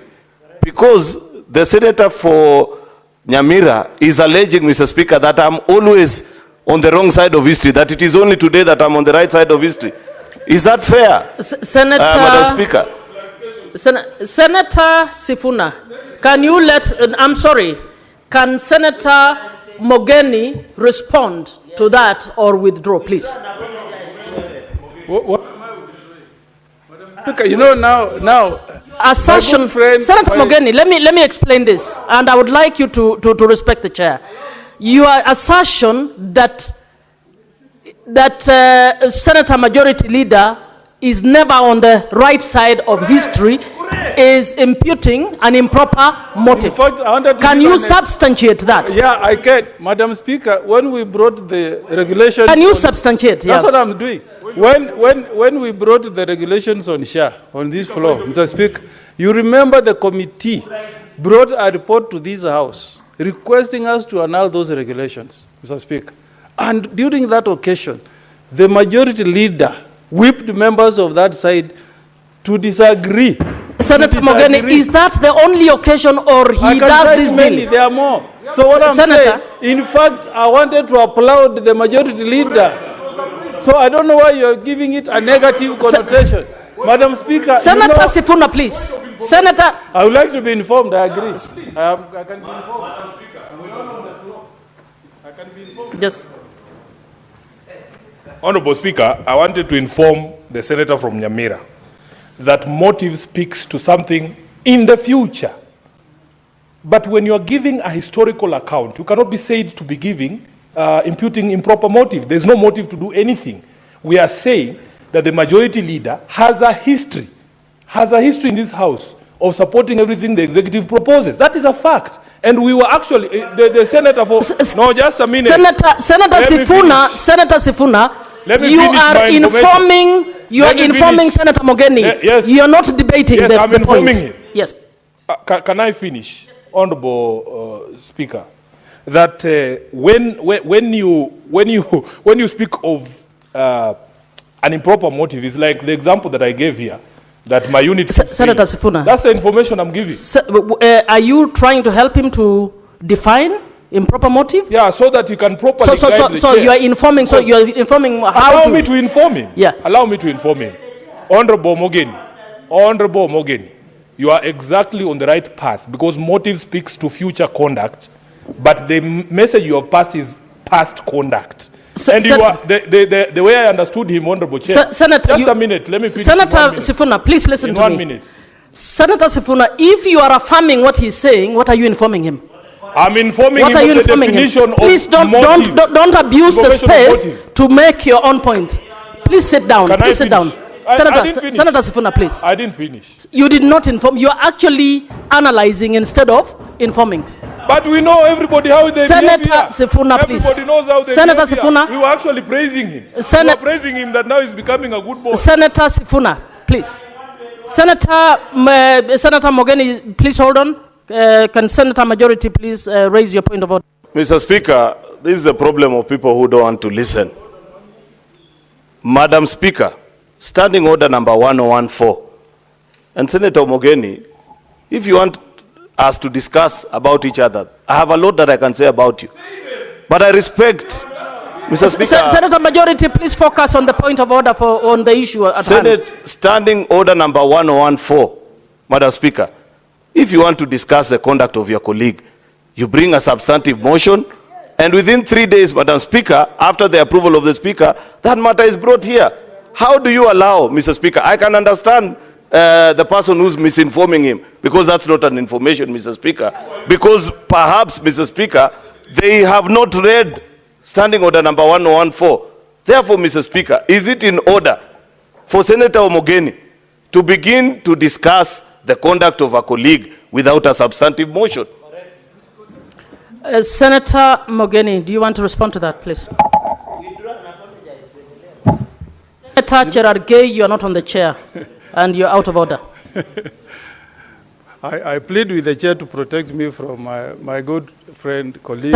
Senator Mogeni, please proceed. Can the chair protect me from Senator Cherargei? What has he done? Every time, Madam Speaker, I step forward to speak, Senator Cherargei pops up like a popcorn. Senator Cherargei, please. Can you allow me to make listen, my contribution? Listen to Senator, and Senator Mogeni, stop the exchange with Senator Cherargei. Please proceed to your point. So, Madam Speaker, I am not trying to impute any bad motive on my good friend, the Senator for Kericho. The point I was building, Madam Speaker, is that I agree with his submission this afternoon, Madam Speaker, that we should not behave like we are a conveyor belt for the executive, Madam Speaker. And I don't think there is anything out of order. He did state, Madam Speaker, that there is nothing wrong in disagreeing with a proposal that has come to the floor from the executive. Senator Mogeni, your point was not put the way you're putting it now. Is it okay now? If it is okay now, you'll have to withdraw. You'll have to withdraw. Senator Mogeni, please listen to me. You'll have to withdraw the manner in which, because you imputed that this is the only time the senator, the majority is, yeah. So please, let's make progress on this. You know, Madam Speaker, it gets very difficult. You know, you are from my party, ODM. We come here to... Senator, the chair is presiding for the House, so what not for a party. What am I withdrawing? So that I can address my mind and withdraw. Where have I gone? Imputing an improper motive on a colleague. Please do that. I apologize if I've imputed improper motive to my colleague. Thank you, Senator, and proceed with your point. So the point I was making, Madam Speaker, is that in this House, Madam Speaker, we should not always agree with the position of the executive, Madam Speaker. And we have made mistakes before. I was making reference to the SHA regulations, Mr. Speaker, Madam Speaker, that we got a report, a reasoned report from the committee of chaired, I believe that was by Mwenda Gataya, Madam Speaker. And because some of us thought that we were going to offend the executive, people were whipped to disagree with the report of that committee. And Madam Speaker, you know the suffering Kenyans have gone through.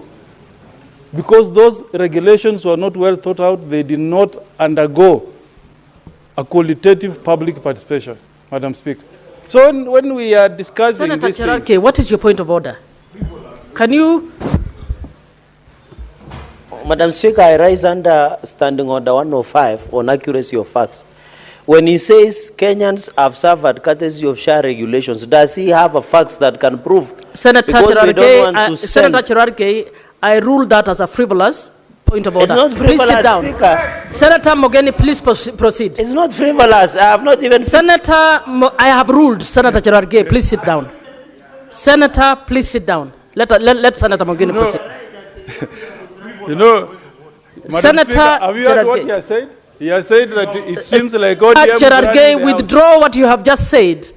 Let him withdraw. He has said that it seems ODM is running the House. Senator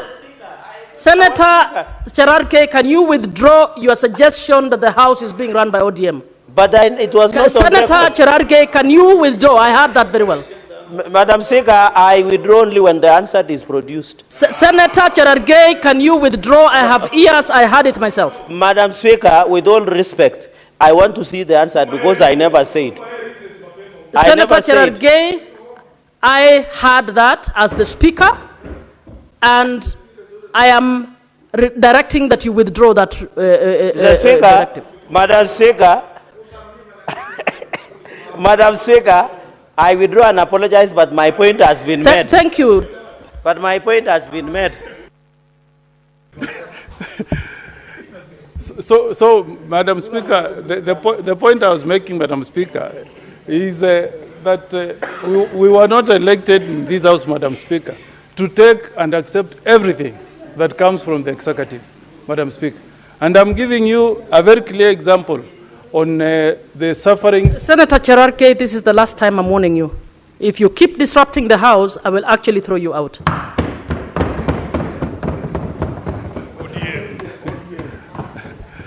Yeah, and Madam Speaker, I don't know the experience of other senators, including my good friend, Senator of Nandi, but I have many people from my county of Nyamira, Madam Speaker, who have had many problems in accessing treatment because of the way the SHA regulations were crafted. We know it. And Madam Speaker, I'm saying this with a heavy heart because I came here to fight for the people who elected me, Madam Speaker. And there is nobody, including the Senator for Nandi, who is happy when you see Kenyans who are vulnerable, who don't have the financial resources, going to hospitals and they cannot access treatment, Madam Speaker. Senator Cherargei, what's your point of order? How many times can you Madam Speaker, I raise understanding order 96 and 105 on accuracy of fact and 101 on contents of speech. For Senator Okongo Mugeni, is it in order to state that I'm happy that when the vulnerable and Kenyans are suffering, the issue of SHA is working in Nandi? Is it in order to cast aspersions, Mr. Speaker? When did he? Can you? Madam Speaker, he has mentioned me severally. Even you can check in answer. And mention you in what context? In bad light by saying I'm happy that when Kenyans are suffering. Me, I'm like an altar boy, Madam Speaker. I always feel Senator for all Cherargei, Kenyans. please sit down. You are not going But to use this. Madam Speaker, you need also to be fair. Senator, he just said you check with the answer.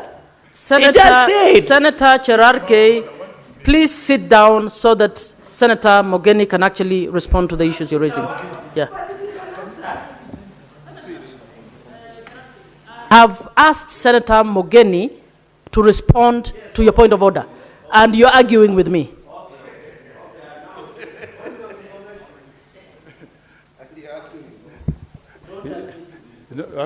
You can inform me, Senator for Kiambu. Senator for Kiambu, Senator Mogeni is fast responding to the point of order. Senator Mogeni, please.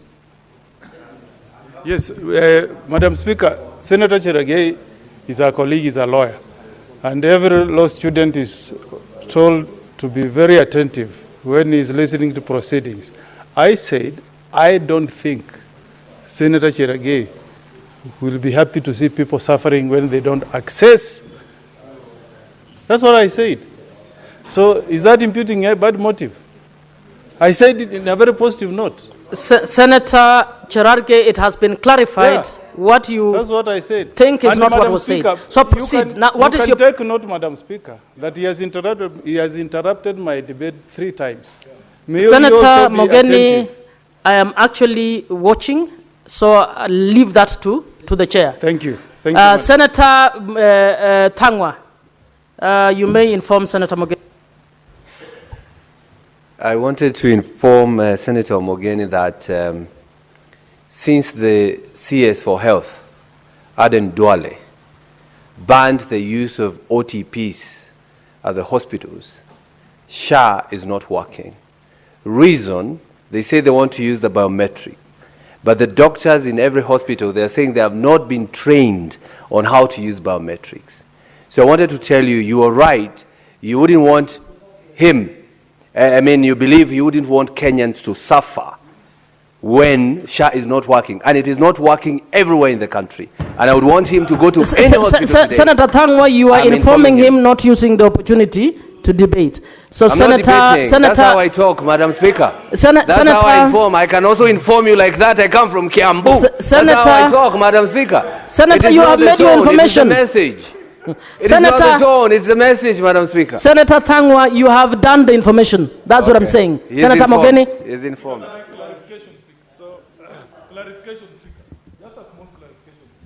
Senator Sifuna.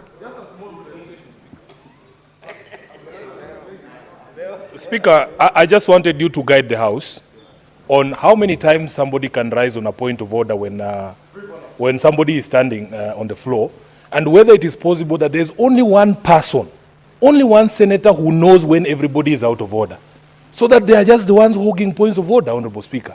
Guide us there. Can I raise multiple frivolous points of order without you taking any action on me? And can I be the only senator who sees when people are out of order? Just clarify that. Yes, Senator. Madam Speaker, I would also wish to find out from you whether it is allowed when other colleagues are speaking for somebody to shout and distract the colleague who's on the floor. Because it cannot be just one particular senator, that every time when colleagues are speaking, they are shouting, they are stamping their feet, Mr. Speaker. Can you help this House understand? Because that is completely disorderly. Senator Sifuna and Senator Majority Leader, you are speaking to the issue of disruption of debate. And to all members, as the chair, we will actually recognize frivolous points of order. We are again I'm cautioning that while you are in the House, you have no permission to speak while you've not been given the opportunity to speak. So those who are speaking cross to each other, please, you stand the danger of being thrown out of the House. So we will call, including you, Cherarchy. So I'm calling on all of you. This is an important debate. I suggest that you listen to every person who is contributing in silence, and that the chair is not blind to the fact that she can recognize frivolous points of orders. And from now on, she will actually exercise the authority to put a stop to those kinds of... Senator Mogeni? Yep. Yeah, in fact, now that Senator Cherargei has... Senator Mogeni, please proceed on your point. Don't discuss Senator Cherargei. No, I'm not... Please. Madam Speaker, I'm not stopped from making reference to a point that has been drawn to my attention by my colleague. I'm happy, Madam Speaker, that Senator Cherargei has drawn my attention to the importance of me as Senator of Nyamira tabling before this House, Madam Speaker, cases of Kenyans who are residents of Nyamira who have been unable to access SHA treatment in hospitals. And Madam Speaker, I undertake as the Senator of Nyamira that I'll come with those documents with the names of people from Nyamira who have not been able to access treatment in hospitals because SHA is not working. Madam Speaker, now... Do you want to be informed by Senator Halwade? Okay, bullfighter. Thank you, Madam Speaker, and thank you, Senator Mogeni, for allowing me to inform you. I will also help you when you're presenting those names. I'll bring you the registration certificate of St. Mary's Hospital, Mumias, which was founded in 1932, where Senator Sifuna was born. It has always functioned until SHA came. 3 weeks ago, Madam Speaker, the hospital closed down because their claims were not being honored. I'll bring you that certificate so that you help us to stop the suffering of the people of Mumias and Kakamega because of the closure of St. Mary's Hospital, thanks to the poor funding model of SHA. SHA will not succeed until the funding model is properly addressed. You have duly informed.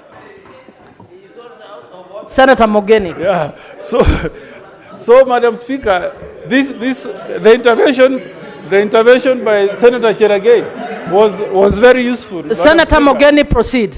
Yeah. No, I have refused the point of clarification. Yes. Thank you, Madam Speaker. I will. Yes. So, Madam Speaker, that's why we were elected as senators, Madam Speaker, because we must bring to the attention of the government of the day the suffering that a policy change is causing to our people. Madam Speaker, I have said this on this floor, Madam Speaker, that the interest of any senator is to ensure that you put smiles on the people you represent, Madam Speaker. What smile am I putting on people, Madam Speaker, if every time you go up country, you go to your county, you are reminded that NHIF used to help us access treatment in hospitals, Madam Speaker. I neighbor a mission hospital called Lichuni, Madam Speaker. And that is the best hospital in terms of facilities, run by the Catholic fathers, Madam Speaker. But as we speak, Many people, including my own neighbors, are not able to access treatment in those hospitals, Madam Speaker. So what is the purpose of bringing a policy change, Madam Speaker, that brings pain to the people that we are supposed to lead, Madam Speaker? So I want to state on this floor that if you challenge us, Madam Speaker, to table the documents, I'll come even with a box of evidence to show you the kind of suffering Kenyans are going through. And when I was making reference to regulations, Madam Speaker, and building the point, Madam Speaker, that when I went to school, I was taught about a theory called cognitive, if I have not forgotten, cognitive theory, which says once you attain 12 years, you will never think the same. So even a cabinet secretary should know, or the executive should know, that when they propose a law, Madam Speaker, to the floor, the 68 senators don't have to think the same, Madam Speaker. You remember we made proposals to amend the housing levy. Very progressive proposals. They were rejected because we were told the position of the government must carry the day. Those taxes have caused a lot of pain, Madam Speaker. They have caused a lot of pain. That policy change remains very unpopular in this country, Madam Speaker. The housing levy. Because even the policemen, everybody is complaining. The pay slip has shrinked, Madam Speaker.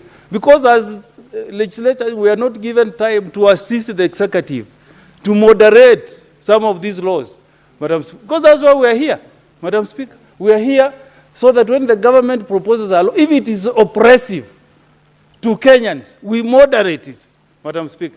So I salute the spirit I've seen this afternoon, Madam Speaker, where we are closing ranks, Madam Speaker, to reject these regulations, Madam Speaker. Because a cabinet secretary cannot pick regulations where public participation was done 7 years ago. And then you say, now I'm gazetting these regulations and they must take effect. Madam Speaker, on the issue of public participation, the committee is telling us here, Madam Speaker, that there was no meaningful public participation. And I want to tell this House, Madam Speaker, that in some countries, public participation means that you vote on a proposed legislation. Madam Speaker, if you go to Switzerland, any proposed law, okay, like what we are just discussing, you want to deny Kenyans the right of using NHIF to SHA. Madam Speaker, you take that to a vote. That's what they call public participation.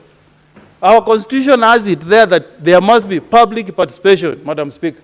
Next time we enact a law, Madam Speaker, let us make it very clear, Madam Speaker, that for any change in a policy that is as drastic as what I've seen in SHA or in housing levy, the people must vote on it. That's what we call public participation, Madam Speaker. If you go to Australia, Madam Speaker, any change in policy must have the approval of the people. Even proposing that a bar should close past 9, you take it to the people and they vote, Madam Speaker. In London, Madam Speaker, before you even cut a tree to affect the environment, the fresh air, in an area, you go to the people and they pass that policy in a vote, Madam Speaker. For the Australians to allow same-sex marriage, just changing the law to say a man can marry another man, they had to go to a referendum. It passed narrowly by 52%. They did not say that we just go and ask people here and there. No, the people had to vote on it. That's what we call meaningful public participation, Madam Speaker. Because what is the purpose of taking a law to the people? They tell you they don't disagree, Madam Speaker, but we still go ahead and enact it. Because we are exercising delegated power on behalf of the people who elected us to this House, Madam Speaker. That's why, Madam Speaker, when this the report of delegated committee tells us that there was no meaningful public participation, I fully agree with it, Madam Speaker. And that is what is guiding me this afternoon, Madam Speaker, in stating that I agree fully with the Committee on Delegated Legislation that we should reject these regulations, Madam Speaker. And, Madam Speaker, at times, we want to make it so hard for people who are coming to be investors in this country, Madam Speaker. Why are countries like Dubai ahead of us? It's because they have made it easy for people to do business. They have made it easy, Madam Speaker, for people to move to Dubai and build homes. But in this country, we are just thinking about regulations, regulations. How are we going to attract investors, Madam Speaker, if every day you want to put roadblocks? How? We cannot be competitive, Madam Speaker. It's 4 hours away between here and Dubai. In 1970, Dubai was not useless, it was a struggling third world country, a desert like us. But because of the policies, the regulations that they put in place that are very attractive, they tell you, this thing you call a tax, they say we will make your life comfortable. We will not overburden you in terms of the tax you pay. That's why even as a country, Madam Speaker, let us re-examine our taxation policy, Madam Speaker. Because if you overtax investors, they will go to other jurisdictions. They will go to Rwanda and look at the tax regime. If they find it more attractive, more accommodative, they will move there. And who suffers at the end of the day is us, Madam Speaker. And it's the people who come to invest who will provide employment to the many youths who are out there, who are jobless, Madam Speaker. Because government cannot employ everybody. These unemployed youths cannot all be absorbed by the Public Service Commission, Madam Speaker. So when we reject regulations that are going to make it burdensome, Madam Speaker, for investors to come, we are doing the right thing as the Senate of the Republic of Kenya, Madam Speaker. So I want to assure my good friend, Senator of Kericho, my neighbor, that I did not make my statements trying to impute any bad motive, Madam Speaker. But I was saying, in a multi-party democracy like where we are, in a liberal democracy, under our 2010 Constitution, it is not a crime, Madam Speaker, at times to disagree with the legislation proposed by the executive. Madam, there is nothing criminal. That's why we are a multi-party democracy, Madam Speaker. That's why we are paid as Kenyans to receive legislations, take them through public participation, make a report to this House, and then the House either agrees or rejects. There's nothing criminal about it, Madam Speaker. And you know that those who are before us have made mistakes. The people who are here in this House passed Section 2A in 1982. But later on they realized it was a mistake. Yes, let's learn from history. Senator Thangwa.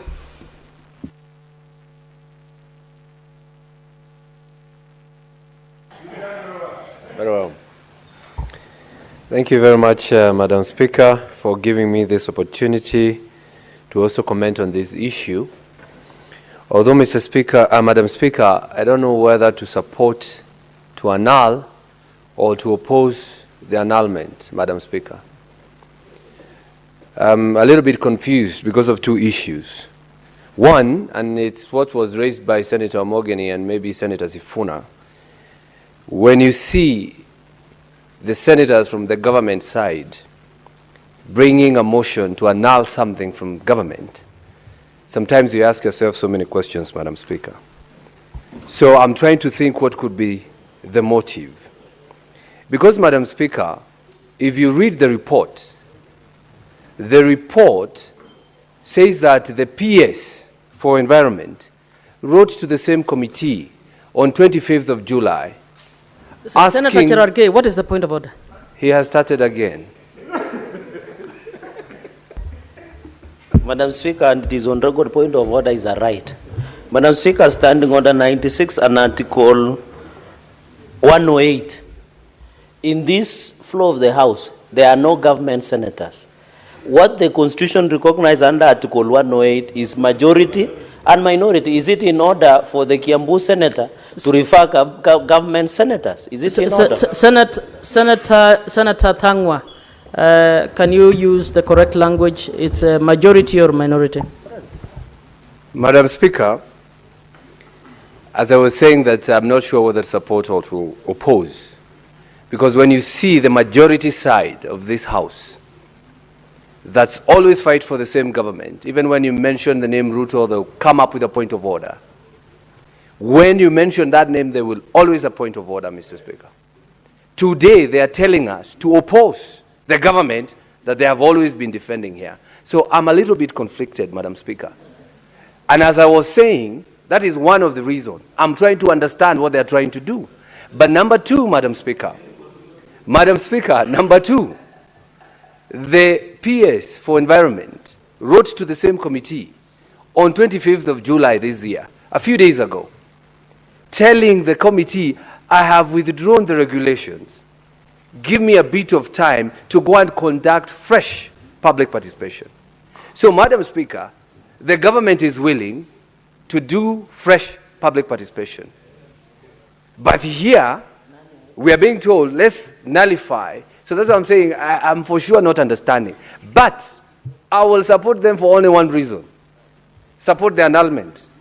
Because, Madam Speaker, this public participation, which is very important that we consult Kenyans frequently, was done 7 years ago.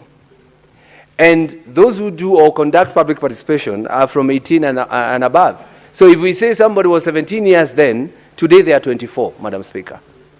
So that means there's a group of people that would want to comment on this issue. But that is not my point even, Madam Speaker. My point is, we understand, because we need to consult Kenyans frequently, and we understand Kenyans change their mind, Madam Speaker, it's good to keep on consulting them. Because even as we stand here, there are people we voted for in 2022, and we have already changed our mind. Those are 3 years ago.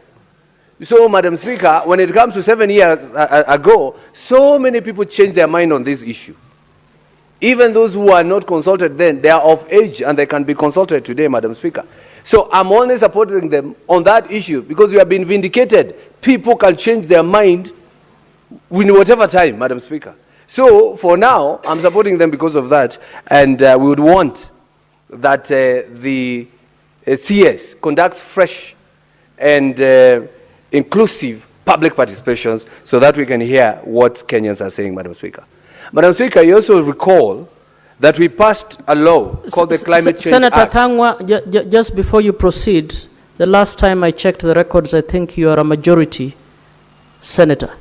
So I think what we need to take into account that every senator here has the freedom to contribute as they wish. Yes, Madam Speaker, but we rarely see that. Madam Speaker, I was saying that if you recall in 2023, this House plus the National Assembly, we passed or amended the Climate Change Act 2023. And they go in tandem with the same Act of Environment Management and Coordination Act, Madam Speaker. So if we dealt with with matters climate or matters environment in the Climate Act, then they could have probably affected these regulations that were enacted or that were drafted 7 years ago, Madam Speaker. Madam Speaker, some stakeholders say they were not consulted. And it is always nice, and that's what I'm saying, and that's what I'm not understanding. The majority, call me in there, but I know myself, Madam Speaker. I don't understand why they are so much into it that this time we want to listen to the people. But on some instances, Madam Speaker, when we are on this floor, nobody wants to listen to the people. And that's what we have been saying, Madam Speaker. But we have indicated, and we are happy. And this should be the spirit, that everything that comes to this floor, let the people be listened to. Let the people be consulted. Let there be public participation, Madam Speaker. And that's what they're saying, Madam Speaker. It has been quoted out there, skiza ground, Madam Speaker. People should be listened to at whatever level, at whatever aspect, Madam Speaker. Madam Speaker, what you are calling for by annulling these regulations, Madam Speaker, is that we call for fresh, inclusive engagement. That's all, Madam Speaker, and I support the annulment. Senator Sifuna. Thank you, Honorable Speaker. I want to start by, applauding the Committee on Delegated Legislation led by Gataya Mofire for this bold decision that has led the House to rally behind the entire committee. That when something is wrong, we as a leadership have a responsibility to say that it is wrong. Honorable Speaker, the key reason why the committee has decided that we annul these regulations is because the ministry responsible is bringing to us regulations claiming that participation of the people was had 7 years ago. That is in 2018, Honorable Speaker. Very many things have changed between now and 2018. In fact, Honorable Speaker, I don't think that 7 years ago I had just been appointed as SG of ODM. There's been a long period. This is my 8th year there. There's a lot of things that have changed, including in the political space. Speaker, just for perspective and to understand how important it is for the government to understand that when Parliament passes a law, it is the responsibility of government to operationalize that law so that the people can enjoy the benefits of that legislation. It is unconscionable to go 7-10 years without actually having actualized the law. And I want to give this House the most poignant of examples, Honorable Speaker. There is a bill that we passed as a Parliament in 2017 called the National Coroner's Service Bill. In the current context of the discussions about police brutality and the killings that are attributable to the security forces, Honorable Speaker, and the difficulty that the Independent Policing Oversight Authority is facing investigating these crimes and actually bringing rogue officers to book, Honorable Speaker, it is unconscionable that 8 years later, somebody is sitting on the regulations that would operationalize the National Coroner's Service Bill. This particular bill, Honorable Speaker, would require mandatory reporting of all deaths and setting up of a coroner's service that would investigate all violent and sudden and suspicious deaths and make it easier for IPOA and the prosecutorial powers to actually go after the rogue police officers. Honorable Speaker, I am happy that in this particular House, out of the NADCO process, one of the NADCO bills, we have made a proposal to criminalize or to put criminal penalty on people whose responsibility it is to bring these regulations and who either neglect, fail, or refuse to come up with the regulations or sit on them. I was told a story, Honorable Speaker, that there exists a situation in this country that the head of public service has abrogated himself the right to approve gazette notices and the gazettement of regulations. Now, as far as I understand the legislative process, Honorable Speaker, the head of public service has no legal basis or constitutional basis to be the one to determine the contents of regulations when they are gazetted, or if at all they are gazetted. It is something that needs to be looked into, Honorable Speaker, because these issues are critical. These issues are critical, Honorable Speaker. When we talk about the specter of extrajudicial killings, people think we are just saying because we like to oppose everything that government is doing. But they have consequences on the standing of the country and the nation that is Kenya on the world stage. Just recently we were told, Honorable Speaker, that the US Congress is now reviewing the major NATO ally status of Kenya, and part of the review will cover these cases of abductions, torture, and violence against civilians. It has become difficult for us to find justice against the rogue police officers who have killed our young people because of failure by people in government to actually put in place regulations for important bills, such as the Coroner's Service Bill. Speaker, I will not take more time than that, just to appreciate our colleagues in that committee, chaired by Mofire, Senator Faki, Maanzo Montet, and the others, including Boy Juma, for putting a foot down. And the point that the Senator for Nyabera was making, Honorable Speaker, which I thought was misunderstood, is that every single opportunity, we as a House must validate our space in the constitutional order, because there exists separation of powers. The executive should not know how the House will treat a proposal that comes from them before the proposal lands on the floor, because there is an expectation that we've been given constitutional power by the people to give an objective view of every single proposal that has come from the executive, so that it doesn't matter if I was elected on the ruling party or the party that is in opposition.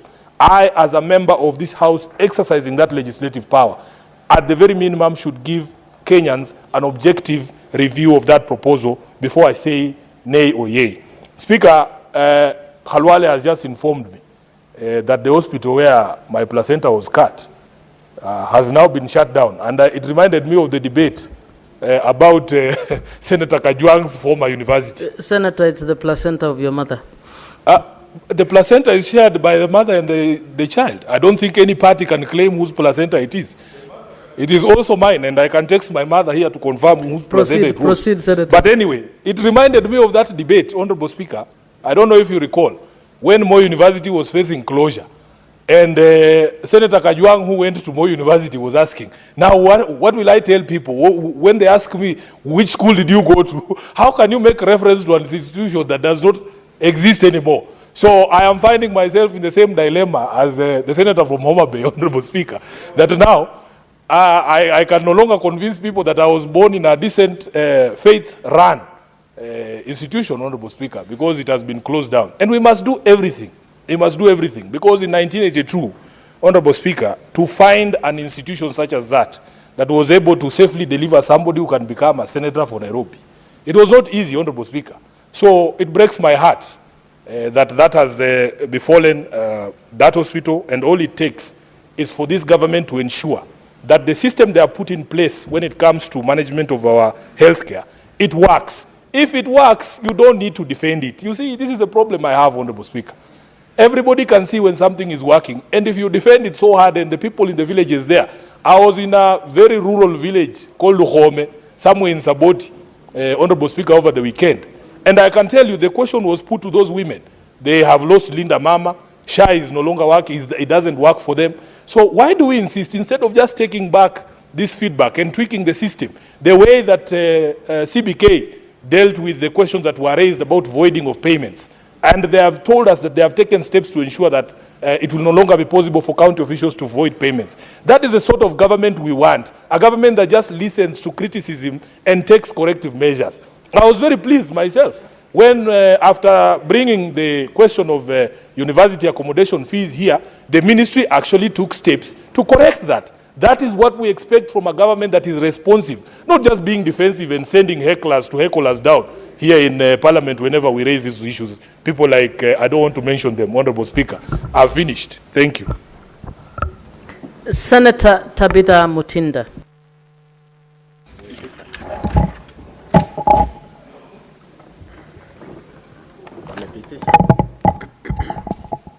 Thank you, Madam Speaker.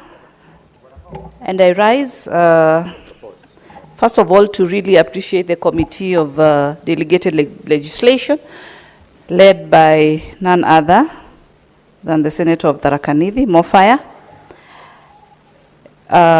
Madam Speaker, I was just looking at the issues that the committee looked at, you know, as far as, yes, we are trying to address that the issue of public participation, which was lastly conducted in 2015. 10 years down the line, Madam Speaker, according to the report that I've looked into, although I've had colleagues talk about 2018, but just to clarify from their report, they're saying that it was the year 2015, Madam Speaker. I've also tried to look at the issues that they were able to raise, Madam Speaker, and they are very valid issues. One of them, Madam Speaker, being on the issues of the cost or the fees that needs to be charged. These are fees that had been proposed those 10 years ago, Madam Speaker. We are 10 years down the line and things have changed. And the committee felt that there needs to be an intervention as far as these fees are concerned, because the fees that had been proposed at that particular time were on the higher side, Madam Speaker. The other issues that I've also looked at that the committee was also able to raise was the issue of obstruction by community members from accessing the resources in the forest, Madam Speaker, and the committee felt that this needs to have changed because it protects their interest as a community, and there should not be obstruction in them being able to access.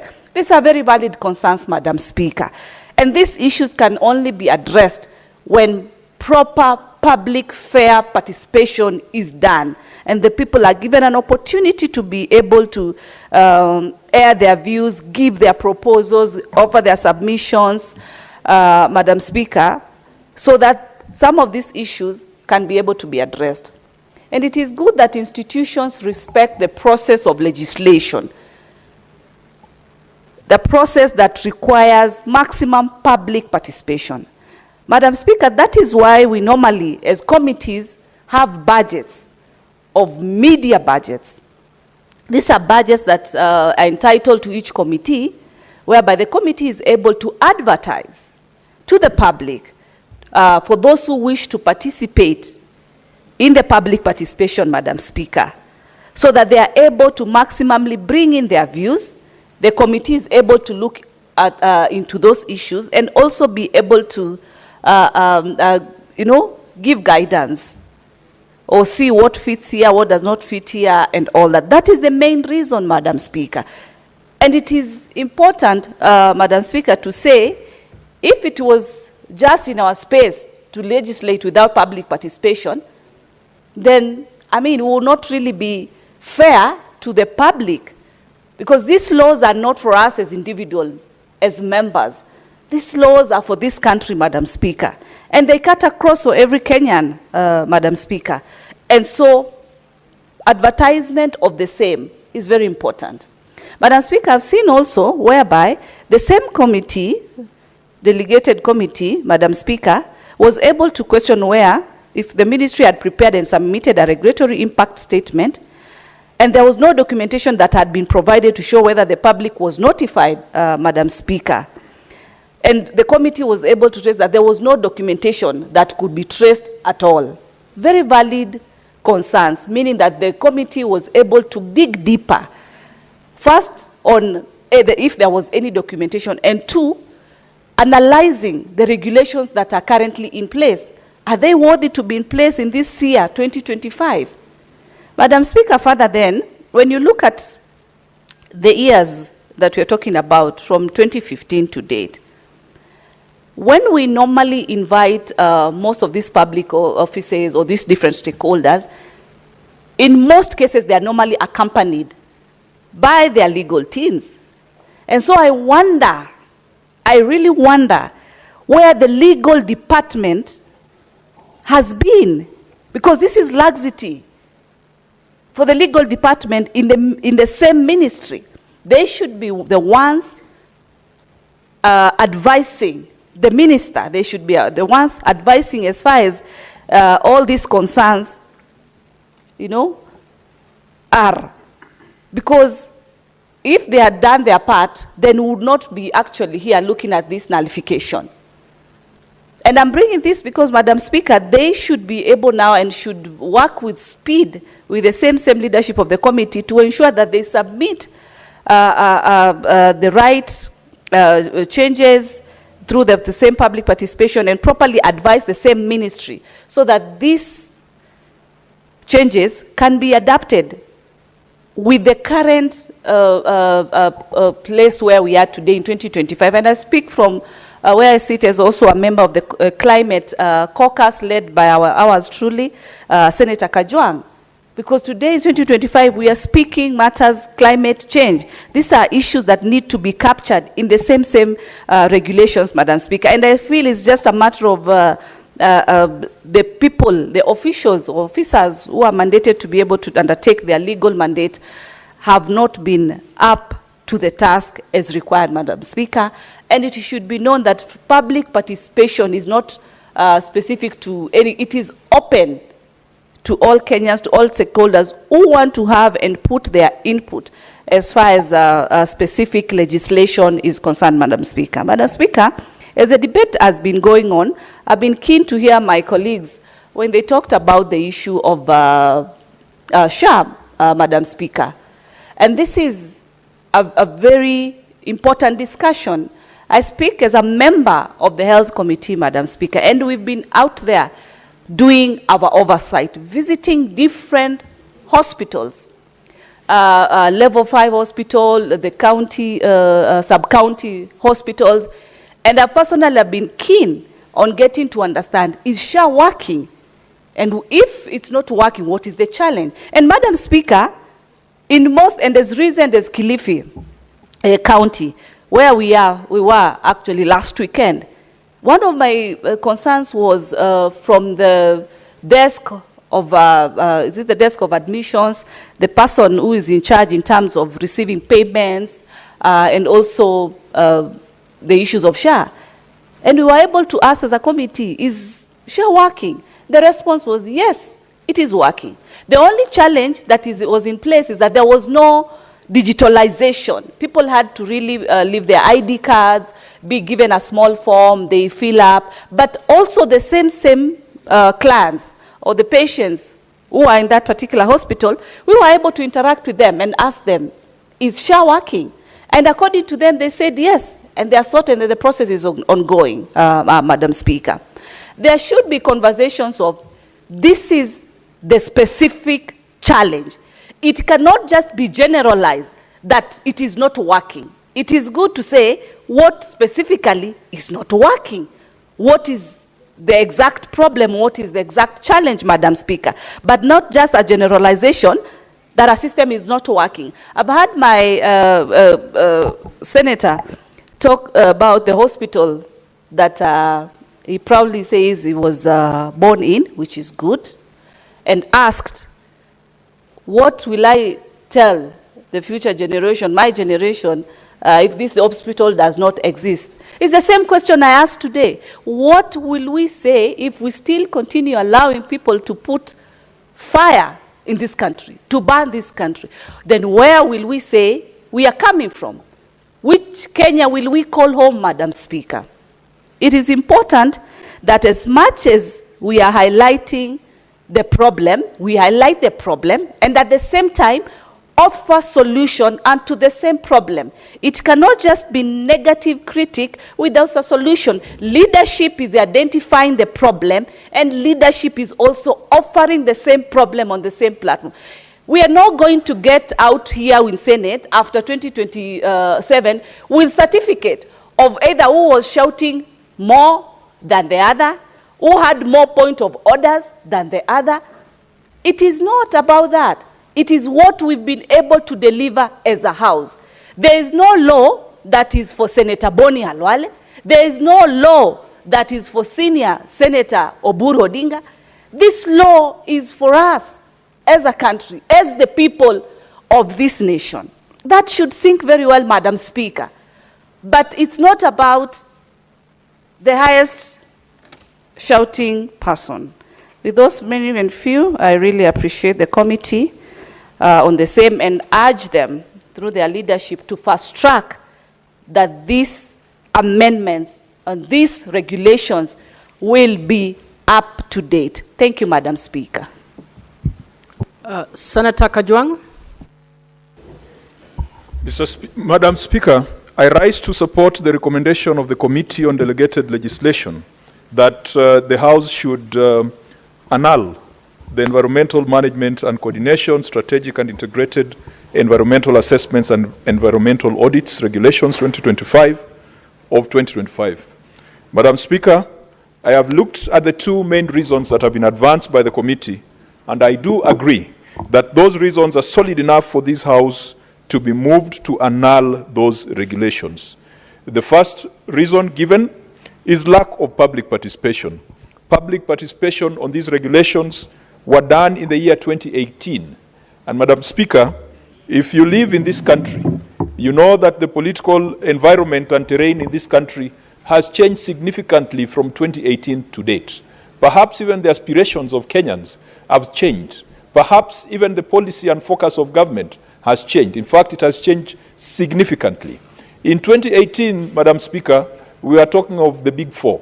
And 2018, Madam Speaker, one very interesting thing is that Senator Boni Halwale and I were riding on the top of a similar vehicle when we were welcoming Baba from from the United States of America. And we were tear gassed, we were clobbered for 6 hours. When we got to Gikomba, Madam Speaker, the traders in Gikomba came out with the sticks and rungus and were generally very violent. Senator Boni Khalwale disappeared. I've not known to date how he got out of my car, but the situation was very tense.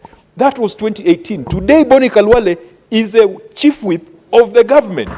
And so the views given in 2018, really, Madam Speaker, we cannot use them to support or to augment regulations in the year 2025.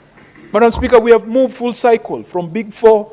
We went to handshake, we went to Tanga regime, we got into a new government that started with bottom up, and then from bottom up it was, after bottom up it was, before it was shareholders, it was a government of shareholders. After becoming a government of shareholders, it then became a government whose, to whom the most urgent national priority was to eject the deputy president. And then after that, it became the government of broad base. And now, at least, the nation has stabilized. Madam Speaker, you cannot use public participation of 2018 to support regulations today. A lot of things have changed in this country. And in fact, Madam Speaker, to be honest, if, assuming the former deputy president was involved in public participation in 2018 in these regulations, do you think he will hold the same views that he held in 2018 today? Definitely not. And that is why public participation must be timely. It must be current. It must be relevant. It needs to be fresh. It needs to be like news. On that basis, Madam Speaker, I agree with the committee that these regulations must be annulled and should be rejected. The second basis is that when the regulations were published, the fees and tariffs were not included. And Madam Speaker, that is an extremely material feature or aspect of regulations that cannot be ignored. Because the Statutory Instruments Act has a very clear definition of what a statutory instrument is. And Madam Speaker, for avoidance of doubt, it talks about any rule, any order, any regulation, any direction, any form, any tariff of costs or fees. You cannot exclude tariff of costs and fees from such regulation and then give the Cabinet Secretary the power to impose that. Madam Speaker, we must remember that delegated legislation or statutory instruments, I think in the UK they call it secondary legislation. It is this parliament that has donated the power that has been given to it by the people to the executive. Madam Speaker, sometimes, and this debate has been going on in the Commons, there's been concern about what is called skeleton legislation, where Parliament passes a framework, a skeleton, and then says the Cabinet Secretary shall prescribe regulations. We did that with the Health Acts. When we were in Turkana, Madam Speaker, we were in a rush because the President told us that something good was brewing and that if we passed the 4 Health Acts, then everyone was going to get free medication in this country. We are going to get free health insurance. And Madam Speaker, every time I sit in the committee, I chair of Public Accounts Committee, I see governors present their receiver of revenue statements. And they come and tell me they are proud that they've grown their own source revenue. And they have grown it from hospitals. Level 1, level 2, level 3, level 4 hospitals. And I ask myself, if governors are making so much money out of hospitals, then where is this promise and dream of free and universal health coming from? I expect that in the next financial year, every governor would be reporting zero as fees collected from people in level 1, level 2, level 3, and perhaps even level 4 hospital. But look at all the counties, including my own county. We have grown our own source revenue beyond 1 billion Kenya shillings on the strength of hospital fees. Why are we still collecting money from the poor people? And yet we are supposed to be having one universal healthcare system and insurance in this republic. It's because we passed skeleton legislation. We were in a rush to get out of Turkana. We were in a rush to pass the legislation. And then we said the Cabinet Secretary shall prescribe and shall come up with regulations. Madam Speaker, I want to congratulate Senator Mofaya, who chairs this committee. And I keep reminding him that this is one of the most powerful committees of this House, because it ensures that that power that has been donated to the executive cannot be abused. It has been abused grossly in the past. I can give you a few examples, Madam Speaker. I've given the example of the Health Acts.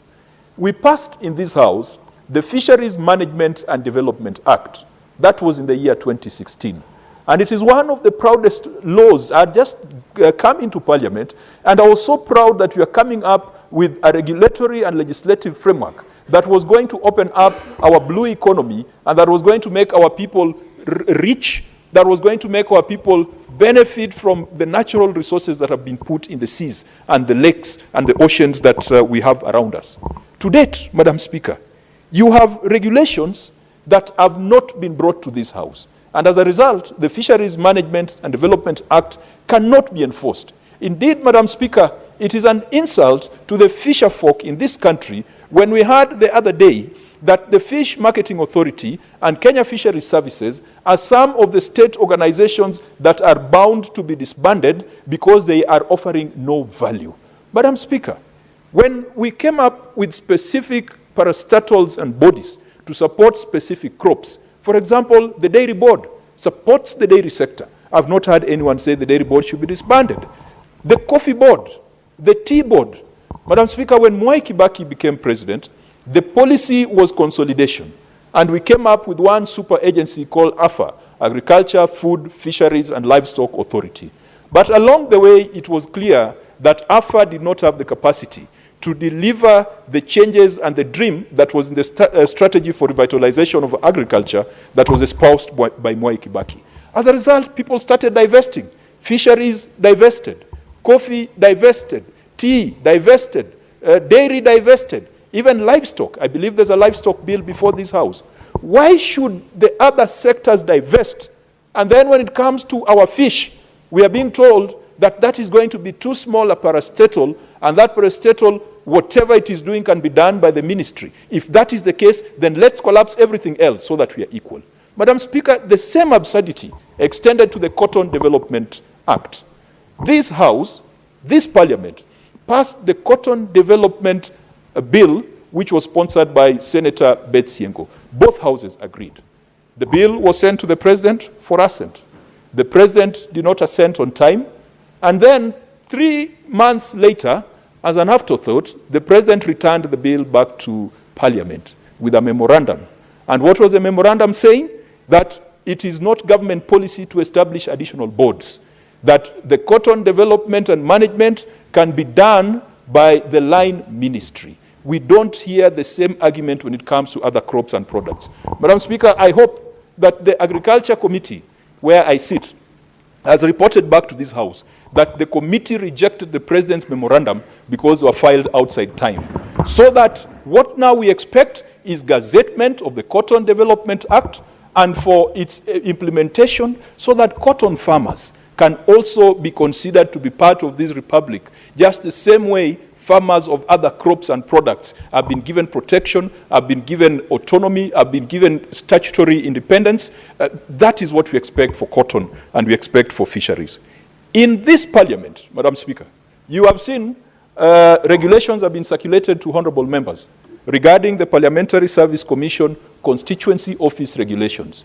Madam Speaker, that has been the biggest joke in this Parliament, that this Senate has failed to influence the publication of regulations that will ensure that the office of the Senate is treated slightly differently from the office of the Member of National Assembly. The reason why, and perhaps the public needs to know this, that a senator like Senator of Nairobi, who has how many constituencies? Has 17 constituencies. The money that is sent to support the operations of the senator from Nairobi is the same amount of money that is sent to a single member constituency. And yet it takes care of 17 electoral units. I take care of 8, Madam Speaker. The resource, the budget, the envelope I have for staff and operations, and even office rent, can only keep me in one place. I cannot be present in all the 8 constituencies or all the 40 wards. Why? Because our hands are tied by that regulation that defined our offices as constituency offices. Madam Speaker, have been in this argument from the 11th Parliament, when Kiraitu Murungi attempted to move an amendment to the Parliamentary Service Commission Act to establish alternative structures that would give specialized focus and attention to the Senate. It was killed in the 11th Parliament. In the 12th Parliament, we tried again. We even went to the United States of America, Madam Speaker. We visited about 5 states. We went through state legislatures to understand the relationship between state legislatures, to understand the relationship and operations of Congress and the House of Representatives. We came back with a report. Again, we proposed amendments to those regulations. They were again vetoed. They were actually vetoed by the other House, and that time, our late departed friend, the late Senator for Baringo, the Honorable Cheptumo, was the chair of that committee. I am glad that before his demise, he had the decency and he had the courage to apologize in this House, because he said when he was on that side, he never understood what happened in the Senate. So, Madam Speaker, statutory instruments and delegated legislation has been used and has been abused, but people think that it is the laziness of representatives in these houses that leads to that abuse, that we are quick to pass a framework or we are quick to pass a skeleton of a law, and then we leave it to the cabinet secretaries to fill the blanks. And some of them really abuse that. One of the abused statutory instruments was the Equalization Fund Management Regulations. Madam Speaker, those regulations came to this House at the end of the 12th Parliament. There was a lot of pressure. There was a handshake scenario. And then the chair of that committee was the senator from Mombasa, Senator Faki.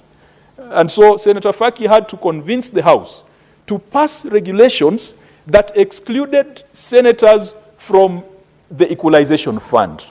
And the regulations created structures at county level where the money from the Equalization Fund would be managed through a county technical committee chaired by the county commissioner, where the county government had only one representative, one CC. But the NGCDF also had a representative in that county technical committee.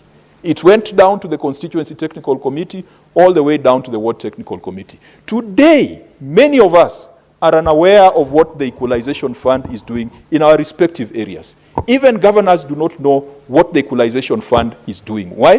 Because the money is considered to be national government that is managed through national government administrative structures. And that is why yesterday we had this problem, where the National Assembly has come up with a parallel bill on the Equalization Fund, because they still think that that money is theirs, that money is for their control, but we allowed it to happen, Madam Speaker. I wish Senator Faki was here. He would have told us that he promised this House that let us pass these regulations to allow access to the fund, because the fund had not been drawn for a long time for lack of regulations. And he promised, and he told us here that the government had promised that we're going to bring amendments. To date, I do not think the amendments that have been brought. And so that is why we must annul these regulations, so that no one promises us that they'll be amended. They will never be amended out of experience. Madam Speaker, let me finalize by calling upon my colleagues that whatever we are doing here in this House is our primary responsibility as elected leaders. Madam Speaker, a poll was conducted in the United Kingdom to find out what the public expects of members of parliament. Lawmaking was like the last priority or the last expectation. If a similar poll was to be conducted here in Kenya, Madam Speaker, I can tell you that the people we represent, their expectation of a member of parliament, including senator and member of National Assembly, expectation number 1 is to build classrooms. Expectation number 2, to issue bursaries. Number 3, to attend funerals. Number 4, to issue handouts without fail. Number 5 is to attend rallies where you can insult imaginary and real enemies. And number 5, 6 could be issuance of statements. Lawmaking is the least glamorous and is the least considered job of a member here. Madam Speaker, I see and I admire even the new members of this parliament. Senator Sifuna joined in this 13th parliament. He is here not just because he's a whip, but he believes that the core mandate The critical duty of a legislator is to legislate, not empowerment rallies, even though I saw him doing an empowerment one the other day. But it is not the money that caught my attention. It was the conversation that caught my attention. But that's a story for another day. But he knows that being in this house is the reason why the people of Nairobi elected him. Madam Speaker, the senator from Nandi, he is in this house religiously, even though he's a bit of a noisy one, but he knows that that is the core mandate of a senator or a representative who has been brought here. Let me call upon my brothers and sisters who have been elected that at the end of the day, the funerals you contribute to, the handouts you give, they'll be like no one will remember them, Madam Speaker. Out of my experience, it is the last person to do a Harambee who is remembered. The Harambee you did in 2021, 2022, 2023. In 2026, your opponent will do a bigger Harambee. He'll come with Farouk to do a bigger Harambee. All your small Harambees will have been forgotten. But your record and active participation in Parliament will live on. Madam Speaker, today we went to do prayers for Phoebe Asio. And everyone reminds Phoebe Asio for the motion that she introduced in this House that called for gender equity, that called for opening up the space. People did not eulogize her because she did a Harambee somewhere and donated desks, or because she sorted out some boys in some center.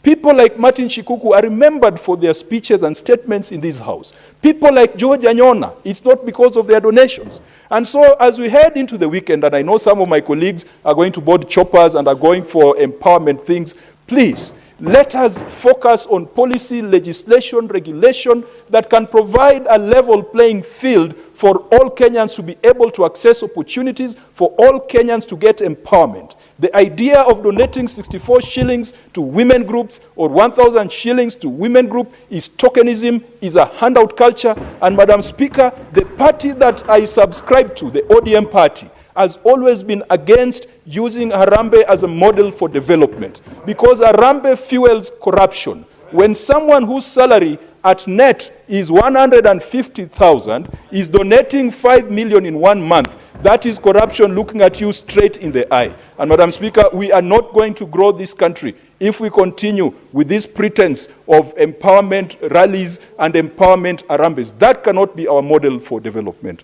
Madam Speaker, I support yes.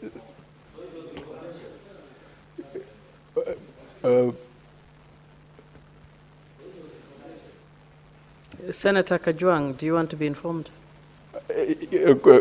Cautiously, yes. Very cautiously.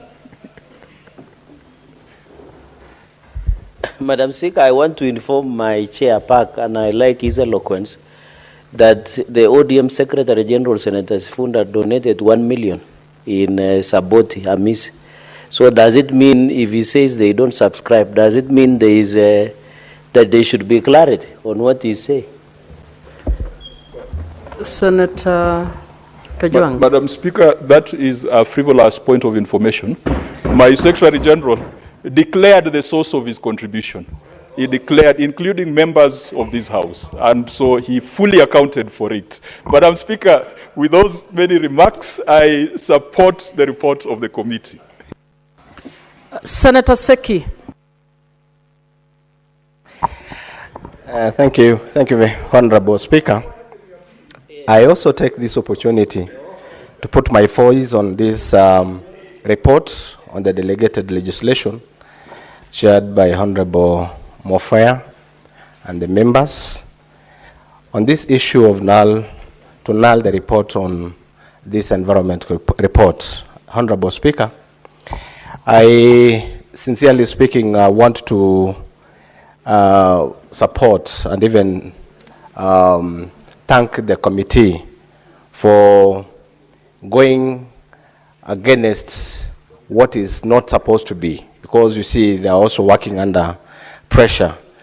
But this is a report that has been submitted to this House with the stakeholders engagement where they have engaged the stakeholders, as also informed the committee on the regulation that the state corporation has been using, or even the PS or the ministry has been using, without passing through passing through Parliament. Honorable Speaker, it is true that government need to use or even to regularize or operationalize regulations that have gone through this House, Honorable Speaker. And in most cases, we have seen a number of regulations, guidelines that are not going through, that have not come through this House, being operationalized by the ministries or state corporations, and it becomes a very big problem to the members of the public and to the entire nation. For in terms of charges, in terms of punitive charges, or even penalties, or through financial or even charges that are there in that regulations.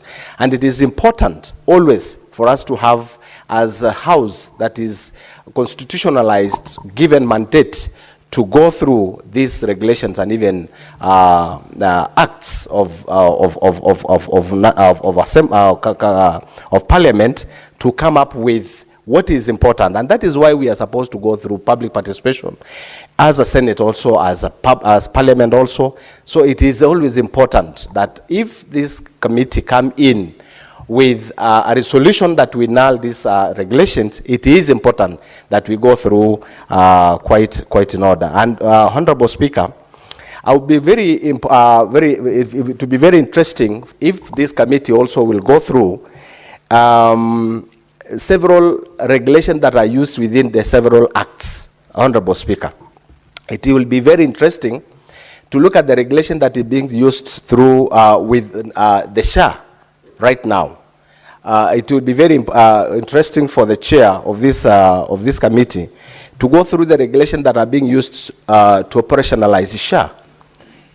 The same case to the regulations that are being used to operationalize Hustler Fund, Honorable Speaker. These are the important regulations that we really need to go through as this Parliament. And as a committee, I really want to urge and request this committee to go through the regulations that are being used in several acts that we've passed when the ministries and state corporations are implementing these acts. Otherwise, Honorable Speaker, I also want to support the committee recommendations to null this report. Thank you, Honorable Speaker.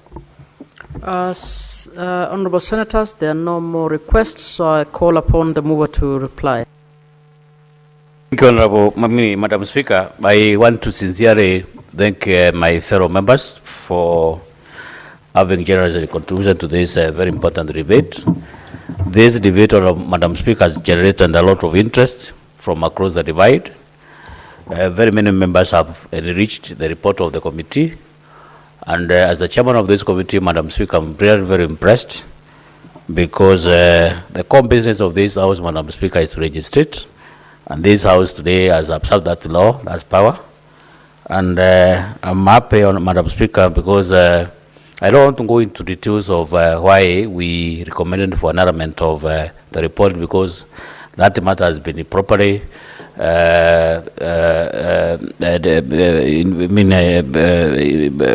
has been properly processed by quite a number of debaters who have been able to process the whole process. So, Madam Speaker, to sum up, I would request you that pursuant to section standing order number 66.3 of the Senate standing orders, I request for the department of the putting of the question to a later date, owing to the fact that the House doesn't have a quorum to that effect. The putting of the question is so deferred. Next order.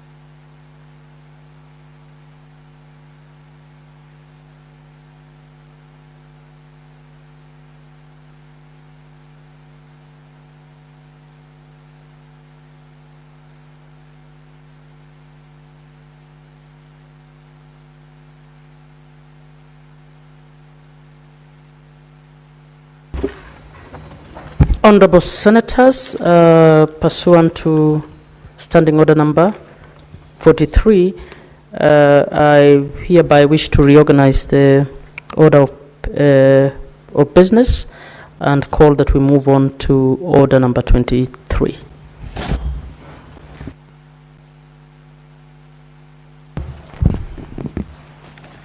Order number 23, motion, report of the Standing Committee on Energy, on the county oversight and networking engagements in Wajir County. Chair, Energy Committee, Senator Kisang. Thank you, Madam Speaker. Madam Speaker, I want to move this motion on behalf of the Chair. Madam Speaker, I beg to move that this House adopts the report of the Senate Standing Committee on Energy on the county oversight and networking engagement in Wajir County undertaken on Friday, 25th October 2024, as laid on the table of the Senate. Madam Speaker, I present this report for consideration and approval by the House pursuant to Standing Order number 223, subsection 6 of the Senate Standing Orders. Madam Speaker, pursuant to this, its mandate under Standing Order 228, subsection 3 of the Senate Standing Orders, to provide oversight and to consider all matters relating to fossil fuel exploration, development, production, maintenance, and regulation of energy in line with the resolution at its sitting held on 8th October 2024, the Standing Committee on Energy resolved to undertake a series of county visits, which included, Madam Speaker, going to Wajir County, amongst others. Madam Speaker, these visits were aimed at assessing key factors affecting the energy subsector at the county level, with a particular focus on historically marginalized counties in the northern frontier, major urban centers and cities, as well as other counties situated especially in the North Drift, Madam Speaker. Madam Speaker, one of them is my own county, Elgeyo-Marakwet County, where the last mile connectivity is actually below 40%, and one of the sub-counties is standing at around 15%. Madam Speaker, in this regard, the committee conducted an oversight visit to Wajir County on 25th October 2024. During the visit, the committee held meetings with the governor and members of the county executive and members of county assembly of Wajir County, and national and regional representatives of the Kenya Power and Lighting Company, the REREC. The committee also toured Wajir KBLC substation and visited key energy-related projects within the county, including the Wajir County Recycling Plan, an industrial park, and a teachers training college in one of the constituencies, Honorable Speaker. And the community are very grateful, especially to the Member of Parliament who used CDF to put up a teacher training college. And while we were there, Madam Speaker, they had over 200 P1 students who were training to be a primary teachers, Honorable Speaker.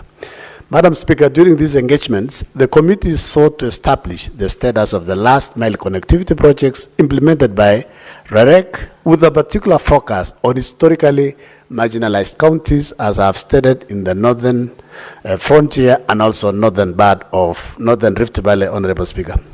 The committee recognized that despite significant progress evidenced by approximately 9.7 million Kenyans homes already connected to electricity, as of late 2024, the pace of connectivity in remote and underserved regions remain a concern, with the government targeting to reach at least 10 million households by the end of 2025 and to achieve universal access by 2030, Madam Speaker. In its deliberations, the committee noted persistent barriers to last mile connectivity, including the high cost of internal wiring for consumers, which remain expensive for many low-income and rural households, especially the arid and semi-arid areas.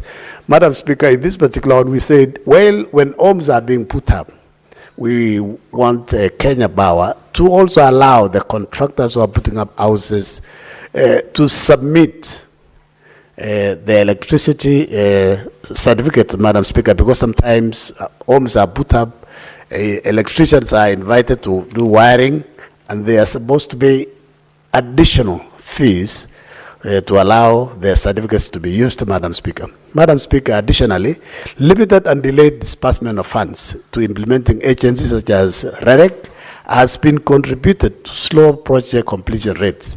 The committee noted that as of 2023, approximately 75% of the Kenyan households have access to electricity. However, access rates in marginalized counties, particularly those in the northern frontier, remain significantly lower, sometimes below 30%. In fact, this below 30%, Madam Speaker, is an overstatement. As I've told you, a county like Elgeyo-Marakwet County, which is not in the northern frontier, is about 32%.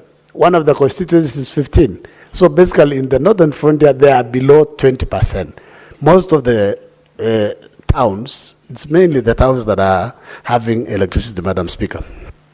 The committee observed with concern that Wajir County remains unconnected to the national electricity grid, rendering it world dependent on localized power generation. At the time of the committee's oversight visit, Madam Speaker, it was established that county's electricity supply was primarily reliant on 4 diesel generators.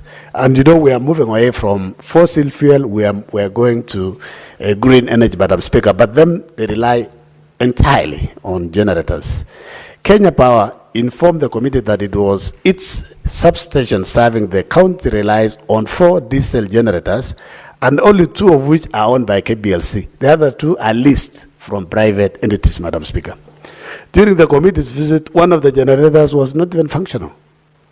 So basically, they were only on 2, while the other was functioning at less than 40% of its total capacity. Consequently, there is an over-reliance on the 2 best generators, leased generators, resulting in frequent power outages and short-letting, which has undermined security, sparked public interest, disrupted essential services, and negatively impacted local businesses. If you remember, sometimes last year, Madam Speaker, there was an arrest in Wajir because of, as a result of lack of power, Madam Speaker, that it's caused some lives.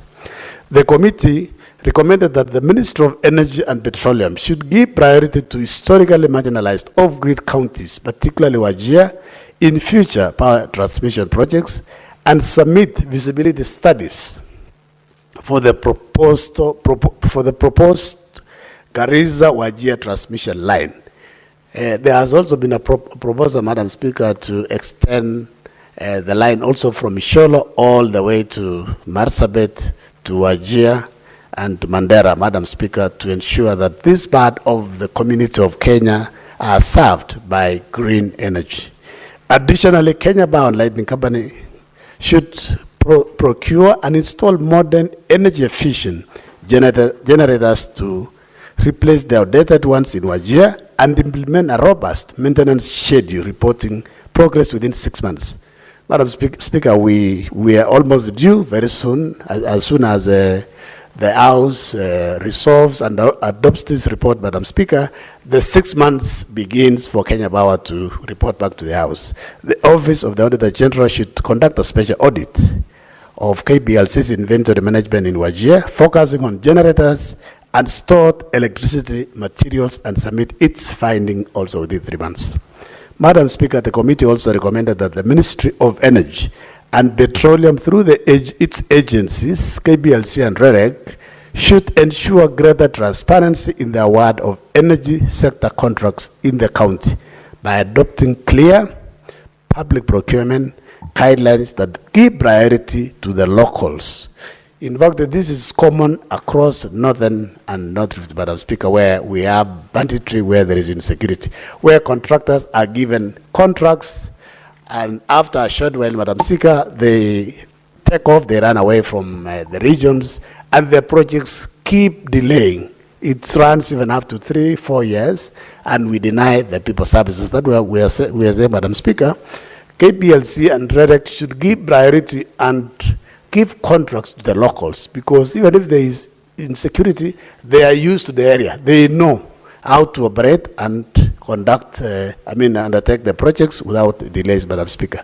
Madam Speaker, in conclusion, I wish to commend the Office of the Governor and the County Executive of Wajir, members of the County Assembly, representatives of KBLC and REREC, and its all stakeholders who participated in the committee's engagement and provided valuable insight, Madam Speaker. With these remarks, all this, Madam Speaker, I submit and now beg and urge the House to adopt this report so that at least we can put REREC, Kenya Power, and the ministry on their toes so that the marginalized counties, the northern frontier, and parts of Turkana, parts of North Rift, Madam Speaker, are connected to the national grid. I beg to move and request my chair, Senator for SHA, Senator Oburu, second. Senator Oburu.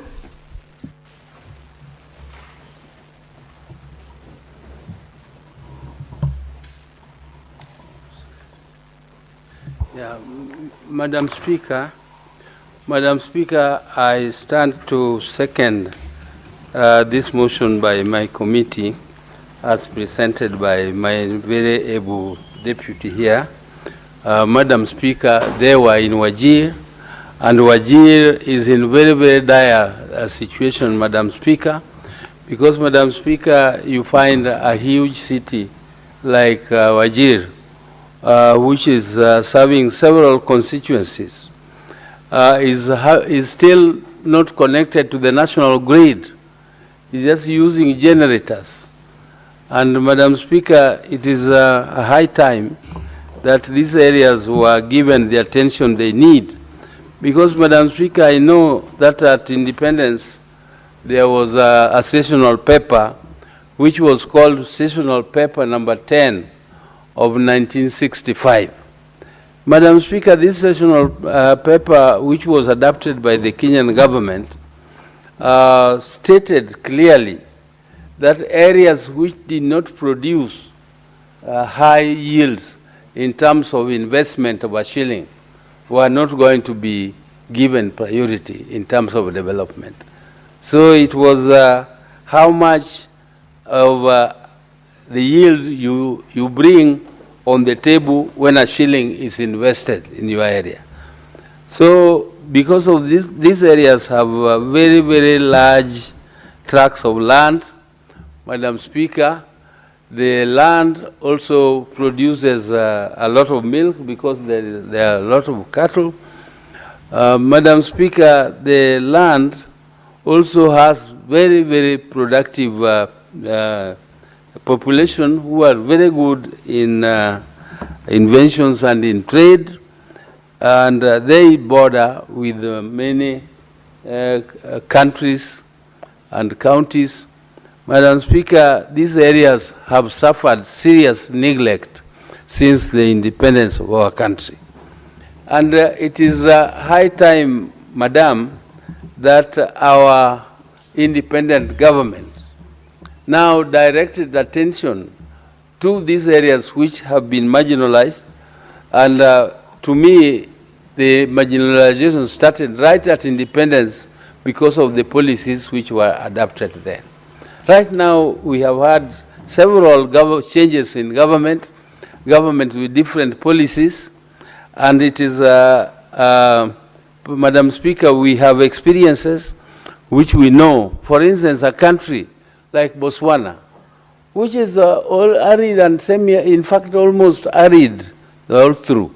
But just because of the minerals they have, and I'm sure we have those minerals in this country, because of the minerals they have, and also cattle, by just selling the hides. Madam Speaker, just the hides alone give them so much money because they export. They export. I went with the Minister of Energy. We traveled to Turkey. We also traveled to India. And these people are importing from Africa, from other African countries. But they told us categorically that they cannot import from Kenya. The reason being that our the way we slaughter our animals is still very primitive. We just use the knives to skin our animals. And using the knives to skin animals spoils the skins. The quality of the skin goes down completely. We need to establish abattoirs, big abattoirs in this country, in these counties, so that we can properly and professionally slaughter our animals, so that the quality and the earnings from these hides and skins is improved. Madam Speaker, I don't want to speak more. I did not travel in this particular journey, but I'm pleading with the House to support this report by my committee so that we can move forward. And Madam Speaker, I want to end by saying I support and plead with the House to support us in this. To second.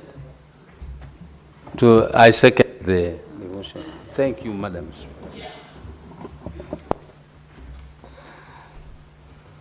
Honorable Senators, I propose the question that the Senate adopts the report of the Standing Committee on Energy on the county oversight and networking engagements in Wajir County laid on the table of the Senate on Thursday, 17th April 2025.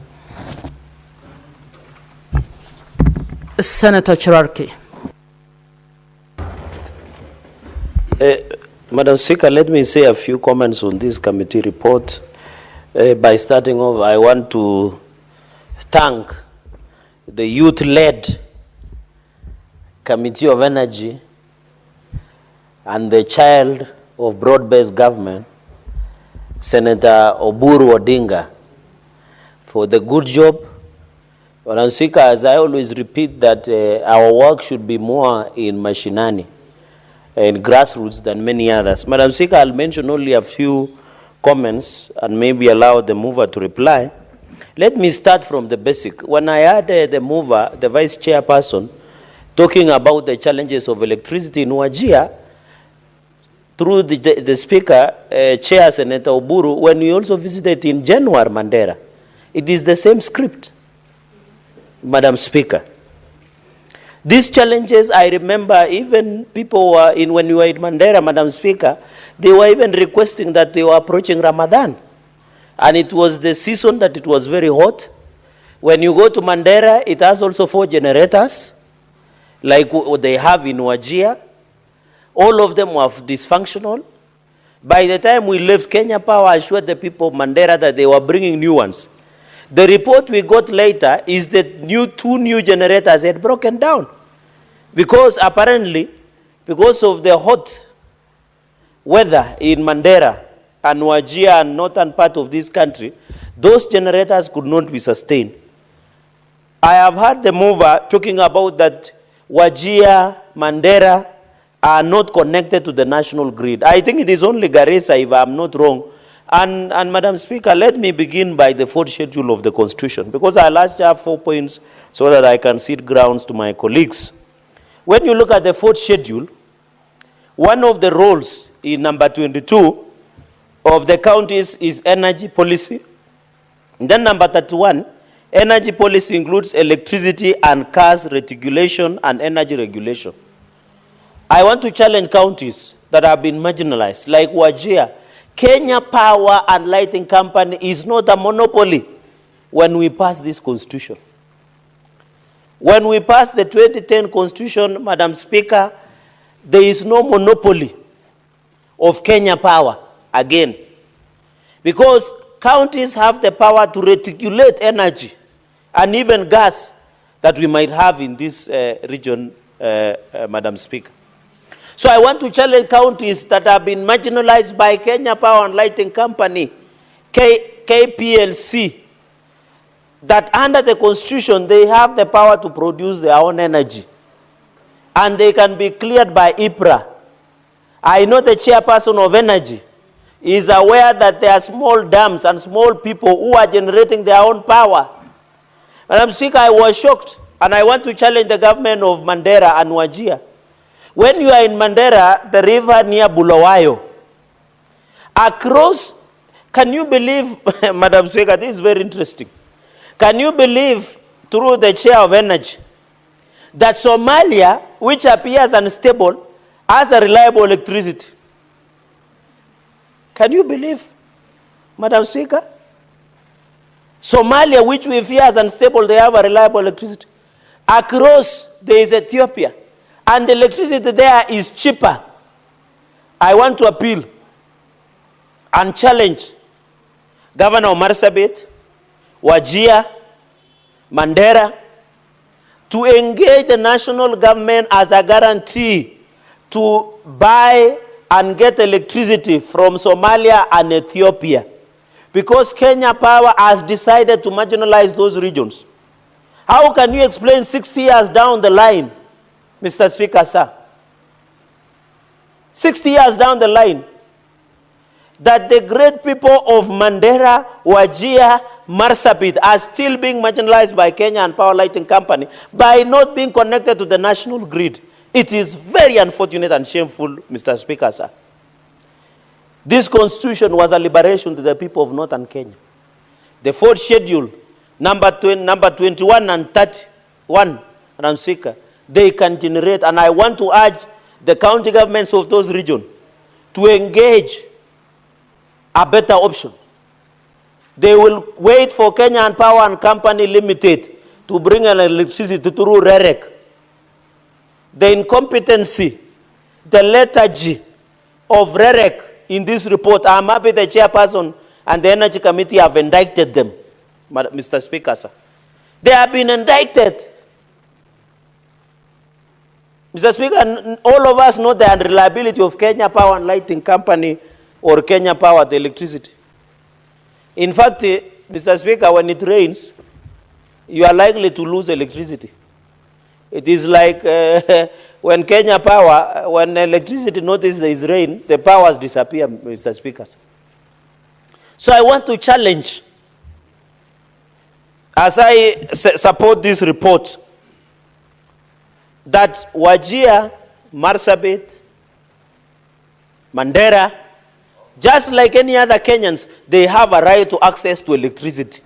It cannot be 60 years down the line, the people, Wajir, Mandera, and Marsabit, Mr. Speaker, do not have access to electricity. If Senator Metu knew the seriousness of the matter I'm canvassing, he would just sit down and listen.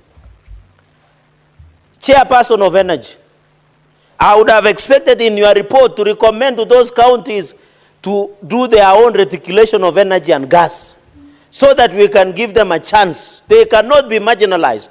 We must fight marginalization by all means. We must fight marginalization. Even in Nandi, can you believe 60 years down the line, there are areas in Tindret, in Aldai, in Mosop, in Jesumei, in Mgwen, in Nandils, like Kapchorwa, Kapchanga areas that do not have access to electricity. Yet the substation is in Moroni, where Senator Oburu Odinga's neighbor, we don't have electricity. I'm happy that Maraba, the Kenya Power want to build a substation in Maraba. At somewhere, I think, Lelkotet somewhere. So Speaker, then I have, personally, I saw the residents of Cape Korgot in Wasingishu County demonstrating that they have lost electricity for 3 days. That is too few for Kenya Power. There are people who have never seen electricity for 1 month, and Kenya Power don't care. They will just send you the bill. And that bill even overcharged. But as, Mr. Speaker, whenever I'm in my local village, the great village of Kapkeben in Mosoriat, Mr. Speaker, when I'm in my palatial home, Mr. Speaker, I don't see electricity. I stay in the dark. Until the other day, Mr. Speaker, I had to solarize my home.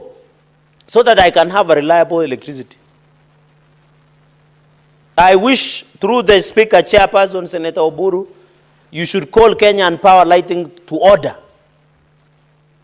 And that is why you saw the county government of Nairobi had to dump waste in their offices because of the incompetency, lethargy, and reliability. And you know, they imagine they are the monopoly. They are not. Which monopoly do they have? The Constitution liberated all of us. So I want to challenge in the issue of Wajir. Mr. Speaker, when you travel to that northern part of Kenya, I don't want to say northern frontier district, because that has a very dangerous connotation, and my brother Senator Oburu, who has been around for some time, knows this. We should be pushing for zero taxation of solar panels and batteries, lithium panels, and anything that is environmental friendly, so that the northern part of Kenya, we can use solarization all the way to Turkana. I'm happy the committee has captured succinctly at military precision the issue of solar. We must push for solarization of northern part of this country and North Rift, including Turkana, Samburu, and other areas who experience and have at least enough sunlight, Mr. Speaker. And I'm happy, Mr. Speaker, for your information. I think the people who did the job in my home are some of the young men from your county, Bomet. So, Mr. Speaker, you need to look for a heifer, or we call in our language, Roriat, to thank me for giving them some job. In fact, Mr. Speaker, the current solar panels, you don't need the light. You only need UV light. And by midday, they have charged, and you can use to operate refrigerators and what have you. I'm happy, the chairperson, I want to challenge you. Can you push the government to zero tax the importation of solar panels, lithium batteries? Because purchasing one lithium battery is almost 120,000 to 130,000 Kenya shillings. The panels are 15,000, which is a bit affordable. You have seen them copper light. Mr. Speaker, when you travel to your village in Chepalungu, Chepala, and some areas, there is this copper that they use. We need to encourage to complement the inefficiency of Kenya Power. Let us zero rate the issue of solar. And I want to thank the chair. Please, in fact, the chair, through the speaker, the country is discussing about climate action. Even if we push for solarization, I can assure you, the Committee of Energy led by able brother Senator Oburu Odinga, we are able to work with the climate action plan that we are pushing as a country. Even I want to further suggest to this report that we need to push for wind energy. Because I have been to northern part of Kenya, there is a lot of wind. Why don't we harness wind and we become eco-friendly, environment-friendly, so that the people of Wajir, the people of Mandera, the people of Marsabit and other areas who are not connected to the national grid, they can have reliability. And during even their religious festivals, like Ramadan period, Mr. Speaker, they really suffer. And these are our Kenyans. We must be sensitive to all religions. We want, when Christians are celebrating Christmas, when Muslims are on their Ramadan, they should be able to enjoy access to electricity so that, Mr. Speaker, they can be able to celebrate some of these regulations. I'm surprised and I'm happy. It looks like the 4 generators, one is functioning at 40%, the other one has broken down, the other one are private individuals. Mr. Speaker, this is embarrassing that 60 years down the line, one region of this country continue to be marginalized, yet they are Kenyans. We don't want this habit. You remember in those days, Turkana, when the people from Turkana used to come to Nairobi, they used to say, we have come from Turkana, we are now going to Kenya. Because the first stomach would start from Kitale. And I know Senator Mandago is conversant when I say that. Mr. Speaker, number 4 is on special audit on Kenya Power and Lighting. I want to enrich, apart from activities within the Wajir, we should audit this issue of tokens, Mr. Speaker. You buy a token of 1,000 or 200 shillings, within a day or few hours, you hear dit, you cannot even sleep. It's behaving like an alarm. So, Speaker, I want to enrich the report by energy. Apart from special audit to AOG, can you direct that we do audit on this purchase of tokenism and prepaid, because that is where corruption is in Kenya Power and Lighting Company. I want to challenge, apart from auditing the activities of Kenya Power in Wajir, please push for the special audit of the issue of tokenism. There are many Kenyans suffering. They pay 200. Mr. Speaker, I saw some people wanting to, and I'm happy 26 million Kenyans have received the ASELA fund, and I think 72 billion has been dispersed. Some people, I heard my colleagues who contributed in the earlier motion saying 64 shillings, 1,000. They don't know that there are Kenyans who are buying tokens of 50 shillings or 100 shillings. Is it because they are staying in offices that are air conditioned? Is it because they have too much in excess that they don't see 500 shillings or 1,000? Mr. Speaker, when I used to stay in, when I was studying in Riara Law School, here near Kibra, and that 500 shillings or even 200 shillings was enough for 4 of us to eat when we used to live in high-rise apartments in near Kibra. And at 200, people are blaming that 500 or 1,000 is not enough. It is enough for family that operate in Kidogo economy. And therefore, the audit must be done. Chairperson, there is a huge corruption, especially on prepaid tokens in Kenya Power and Lighting Company. I have told you about, Mr. Speaker, I know you know in Chebale or in Chebalungu or in Ndonyo somewhere there, Mr. Speaker, in Bomet Central, when a tree of Kenya Power falls, Kenya Power will take even 2 months. When a generator blows up, Kenya Power will take 3 months or even a whole year. But when you fail, Mr. Speaker, to pay even 1 shilling from Kenya Power, they will come with a lightning speed to hunt you down for not paying your bill. But they will never come with the same speed to fix the mess. And that is why, Mr. Speaker, I want to challenge, even chairperson, forget they were also fake generators. Transformers, sorry. You remember the scandal of generators? You must go after them. Mr. Speaker, when you work in Bomet, in Wazingishu, in Nandi, in Mandera, anywhere in the country, you will get 1 or 2 primary schools that their transformers blew up. We need audit. Where did these fake transformers that were purchased in the previous government go to? Is it the reason? And you know, to purchase a new transformer, Mr. Speaker, sir, is I think 4 million plus, Mr. Speaker, which is quite costly and expensive. Mr. Speaker, that's why I support, and I want, Mr. Speaker, within 6 months, we must see that special audit report before the House. We want the people of Wajir to feel the same right as people in Homa Bay, Siaya, and also in Nairobi. Mr. Speaker, it is not fair to say there is power rationing. Yet we are aware, Mr. Speaker, that there has been, God has been gracious. We have, and we are hydrogenerating. Mr. Speaker, it is good to be fair that it should not. But REREC, I want, Mr. Speaker, that the Energy Committee must summon REREC to appear before our committee.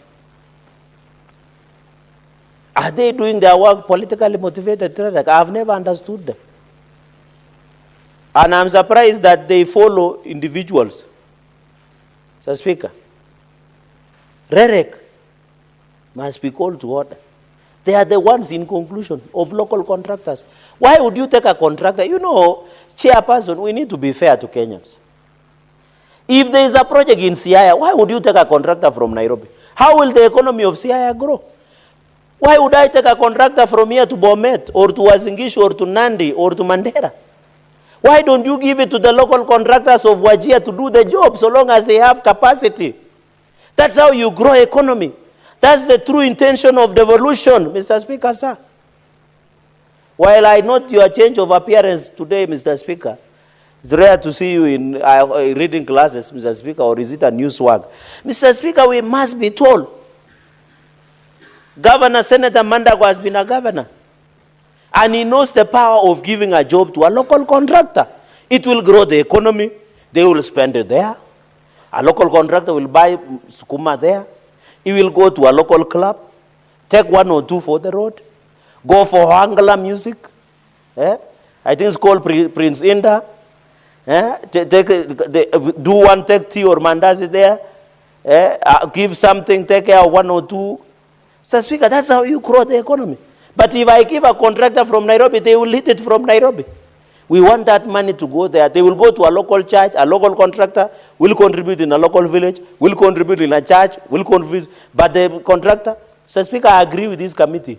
REREC and Kenya Power must be called to order that they need to award the local contractors. But, Mr. Speaker, I want to also sound a warning. You know, county governments, in conclusion, they have a pending over 110 billion. Mr. Speaker, I'm told there is obtaining fees by some of the county governors. I'm told Nairobi is reading with 30%. In Nairobi City County, Mr. Speaker, if you want to be paid, you must be ready to pay part with 30%. I'm told like Nandi, they are doing 20%. So if you have a pending bill, you go and see governor. Then, Mr. Speaker, if you are good looking, if you are handsome, if you talk very well, you leave 30%. And that is what is happening in Nairobi. If you leave even the requisition, and we were discussing about voiding of payments, if you look even at all these aspects, here in Nairobi, I work because you must pay 30%. And when you look at the people being paid in these local contractors of Nairobi, they must part with 30% of their earnings. I think the biggest threat to the growth of contractors and business people in Kenya is this issue of undermining and getting what we call obtainer fees or protection fees from contractors. And I think, Mr. Speaker, I agree. And I would want to see, because he has said 6 months, I hope, Chairperson, when you report back to the House, bring us the list of contractors from Wajir. Let them be known that they come from Wajir. I think it will be very easy. I would be excited, even in Nandi. I want when Rara come to Nandi, they should give the local contractors. We have the capacity. We are not saying favor us. We are not saying violate the law. Give them the right. Every Kenyan, give them the right, Mr. Speaker. And therefore, I want to say I support this committee report. And Chairperson. Senator Cherargei, you are already off time. Your time is up. You have got no microphone. Give him 30 seconds to conclude. Mr. Speaker, I don't know why today switch off when I am giving accolades to the firstborn of broad-based government, Senator Oburu Odinga, as the chairperson of energy, is doing a good job. And we are proud with his experience. You know, there is no school of experience. It is only people like Senator Oburu we can learn from. With those many remarks, and indulgence, Chairperson, allow me to support this committee and wish this committee of energy all the best and its vibrance. I thank you. Senator Mandago. Thank you very much, Honorable Speaker, for the opportunity. First, I rise to support the report of the Energy Committee of the Senate, Honorable Speaker, led by the Senator for Siaya, Senator Oburu Odinga. Honorable Speaker, this committee has given this House very good information in terms of ensuring that this country is equitably developed, Honorable Speaker. Honorable Speaker, indeed, as a country, in order to develop and in order to encourage growth of manufacturing, Honorable Speaker, energy or electricity is a basic requirement, Honorable Speaker. Honorable Speaker, even as government strives to build county industrial parks in every county in this country, Honorable Speaker, electricity will be a factor in attracting the industries to those counties, Honorable Speaker. And therefore, this committee has done a commendable job in bringing and informing the nation of the dire need of some counties in this country, Honorable Speaker, of being connected to the national grid. It is not acceptable, Honorable Speaker, that we do have counties in this country, 60 years after independence, who are not connected to the national grid, Honorable Speaker. Honorable Speaker, I want to thank this administration of Kenya Kwanza, led by President William Ruto, Honorable Speaker, because for the first time, there is a deliberate and affirmative action towards liberation of those regions, Honorable Speaker, and we have seen this by the road connections that are being built to ensure the ease of transportation we are hopeful that there is also a master plan on energy to ensure that these regions are connected to the national grid. Honorable Speaker, Wajir, Mandera, Marsabit, Turkana, and many other arid and semi-arid counties, Honorable Speaker, have good, natural, clean energy that can be tapped to generate electricity, Honorable Speaker. Honorable Speaker, we have the Lake Turkana wind power, which was a very brilliant idea, Honorable Speaker, but unfortunately, Honorable Speaker, there was a problem in that project of delay and the manner in which the contract was crafted in favor of the contractor. Today, Honorable Speaker, the cost of that project in excess of what the project had been procured for has been passed to Kenyans all over the country without actually consuming the power from Lake Turkana wind power project. I also want to urge this committee that has done a good job to look into this matter of Lake Turkana wind power, Honorable Speaker, because wind is another form of clean energy that can be utilized on those counties. And Honorable Speaker, when we talk of connecting Wajir County and Mandera and the other counties into the national grid, we are not saying that the power must be generated through hydro. It is possible to generate in large-scale power production through solar farms, through wind power, Honorable Speaker, and connect the whole of that region to the national grid, and even possibly, Honorable Speaker, supply extra power for purposes of reducing the cost of energy in the country, Honorable Speaker. Honorable Speaker, I wish to encourage the committee to pursue REREC, which has a clear mandate in terms of developing renewable clean energy, Honorable Speaker, to focus on these regions. Honorable Speaker, it doesn't make sense for REREC and the Ministry of Energy to begin pursuing solar projects in areas where we have hydro, in areas where we already have connectivity, Honorable Speaker, where we have the grid.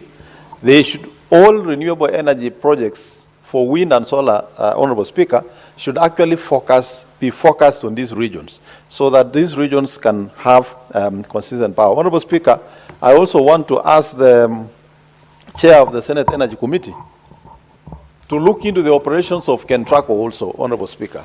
Because as we speak, Honorable Speaker, a county like West Pokot is unable to get power for a number of factories that have gone to those regions, like the cement factory, Honorable Speaker, because there is a transmission transformer that was procured at a cost of close to 400 million Kenya shillings, Honorable Speaker.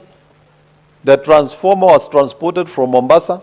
Unfortunately, there was an accident somewhere on the way, Honorable Speaker, and the transformer was damaged. The mode of transportation was not procured. It was not insured. It has resulted into a loss. And up to date, Honorable Speaker, that transformer has not been replaced. It means the plan of enabling connectivity in a number of places in the country has been hampered by that, Honorable Speaker, and the Cabinet Secretary for Energy, the Senate Energy Committee, must take decisive action on that matter, Honorable Speaker, so that the officers who are involved should actually be surcharged to make sure that value for money is gotten. Same to Lake Turkana wind power, Honorable Speaker. That Lake Turkana wind power would have possibly supplied power to parts of Marsabit, and probably, Honorable Speaker, would have been a model that would have been replicated in all these other counties to make sure that we have sufficient energy, Honorable Speaker. Honorable Speaker, counties should also put part of the money we appropriate in this House into ensuring that their citizens and their cities and their markets have electricity, Honorable Speaker.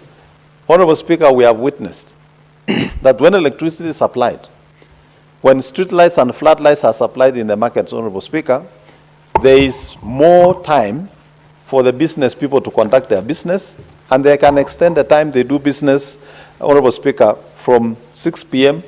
all the way to 10 p.m., Honorable Speaker. Honorable Speaker, this will enable the traders and the customers to be able to operate at the times they are comfortable with. Considering, Honorable Speaker, that those parts of the country, Wajir, Mandera, Marsabit, experience very high temperatures in the day, Honorable Speaker, traders and business people would prefer, particularly those dealing with foodstuffs, Honorable Speaker, to trade in the evenings and into the night, Honorable Speaker. And therefore, the requirement for electrification is a basic need for that region, for them to be able to go about their business, Honorable Speaker. Honorable Speaker, the recommendation of audit of how the assets of Kenya Power are being handled, Honorable Speaker, I think is a timely recommendation. And I would say, Honorable Speaker, this should not be limited to Wajir County. The Auditor General should actually look at the storage of the assets of Kenya Power, Honorable Speaker, because across the country, you will sometimes find electric poles that were distributed, they were never raised, there were no wires, there is no connectivity. 2-3 years, the poles are rotting there, and the projects are not taking off. This is a matter that needs to be looked into. Honorable Speaker, there is a very critical matter. I want to agree with the Senator for Nandi, Senator Gerard Gay, that Kenya Power, REREC, and all other government departments, Honorable Speaker, must be deliberate in ensuring that the procurement opportunities available in the state departments are equitably distributed across the country, Honorable Speaker.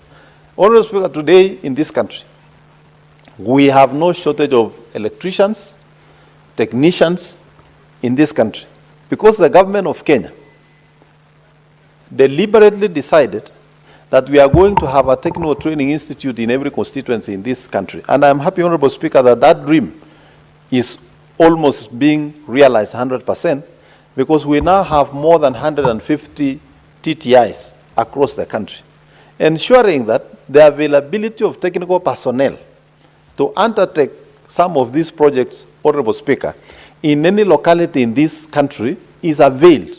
There is no reason absolutely as to why REREC should transport a contractor from here to Wajir, transport a contractor from here to Samia, transport a contractor from here to Tana River. Honorable Speaker, if we want to grow the economy of this country and develop this country in an equitable manner, Honorable Speaker, we have to ensure that the state departments distribute the procurement opportunities across this country. Honorable Speaker, by ensuring that we go this direction of ensuring that procurement opportunities are distributed, and where possible, an entity like REREC, Honorable Speaker, that operates their projects based on the constituencies, they should actually distribute those procurement opportunities to every constituency in the country, Honorable Speaker. Honorable Speaker, this will have a good effect in ensuring that all Kenyans participate in the growth of the economy of this country. So that, Honorable Speaker, we don't have a few citizens who would lecture us and tell us they are the owners of the economy. The economy begins with them, Honorable Speaker, and the economy will end with them, and that if they stop either international remittances or they stop investing and doing business in this country, Honorable Speaker, then the rest of Kenya will stop moving. It is extremely important that we make sure that these opportunities are well distributed, Honorable Speaker. Honorable Speaker, finally, I wish to thank this committee for traveling all the way to Wajir County. And we would want to encourage that as many committees travel to these far counties, Honorable Speaker, so that we appreciate the geographical vastness of some of these counties, the marginalization that has happened over time, Honorable Speaker, and appreciate the need to come up with programs that enable those counties and regions to develop in a more faster manner, Honorable Speaker, and that this country would come to a fairly uniform rate of development across the nation, Honorable Speaker. Honorable Speaker, the generators that are being used to generate electricity in this country, Honorable Speaker, I feel there are some that whose time has come to be switched off, Honorable Speaker. Honorable Speaker, we have electricity generators in this city of Nairobi. Honorable Speaker. I don't understand why we still want to consume electricity generated through these generators, diesel-powered generators, Honorable Speaker, in the city of Nairobi, where connectivity is almost 95% and the supply from our hydro supplies is sufficient, Honorable Speaker. We cannot sustain individual businessmen in this country at the expense of other citizens. I would appreciate if that generator or those generators, Honorable Speaker, would be installed in those counties so that we have consistent power supply, Honorable Speaker. Honorable Speaker, counties are responsible for health facilities. County governments have worked hard to ensure that they are establishing level 4 and level 5 facilities. Those facilities will not operate optimally, Honorable Speaker, if there is no reliable electricity. You can imagine, Honorable Speaker, in a county, in an hospital where you are supposed to keep some drugs and vaccines under refrigeration, Honorable Speaker, and you have power that is not consistent. It means we shall be exposing the citizens of that county, Honorable Speaker, to medication that is not guaranteed to have been stored in the required temperatures and in a manner that has the efficacy that is required to treat the disease that they are meant for, Honorable Speaker. Honorable Speaker, remember these facilities also run maternity facilities. We have newborn units, Honorable Speaker, and sometimes there is need for a baby to be put in a nursery. Honorable Speaker, those nursery machines operate through electricity. You can imagine what will happen to those babies, Honorable Speaker, if we have inconsistent and unreliable power.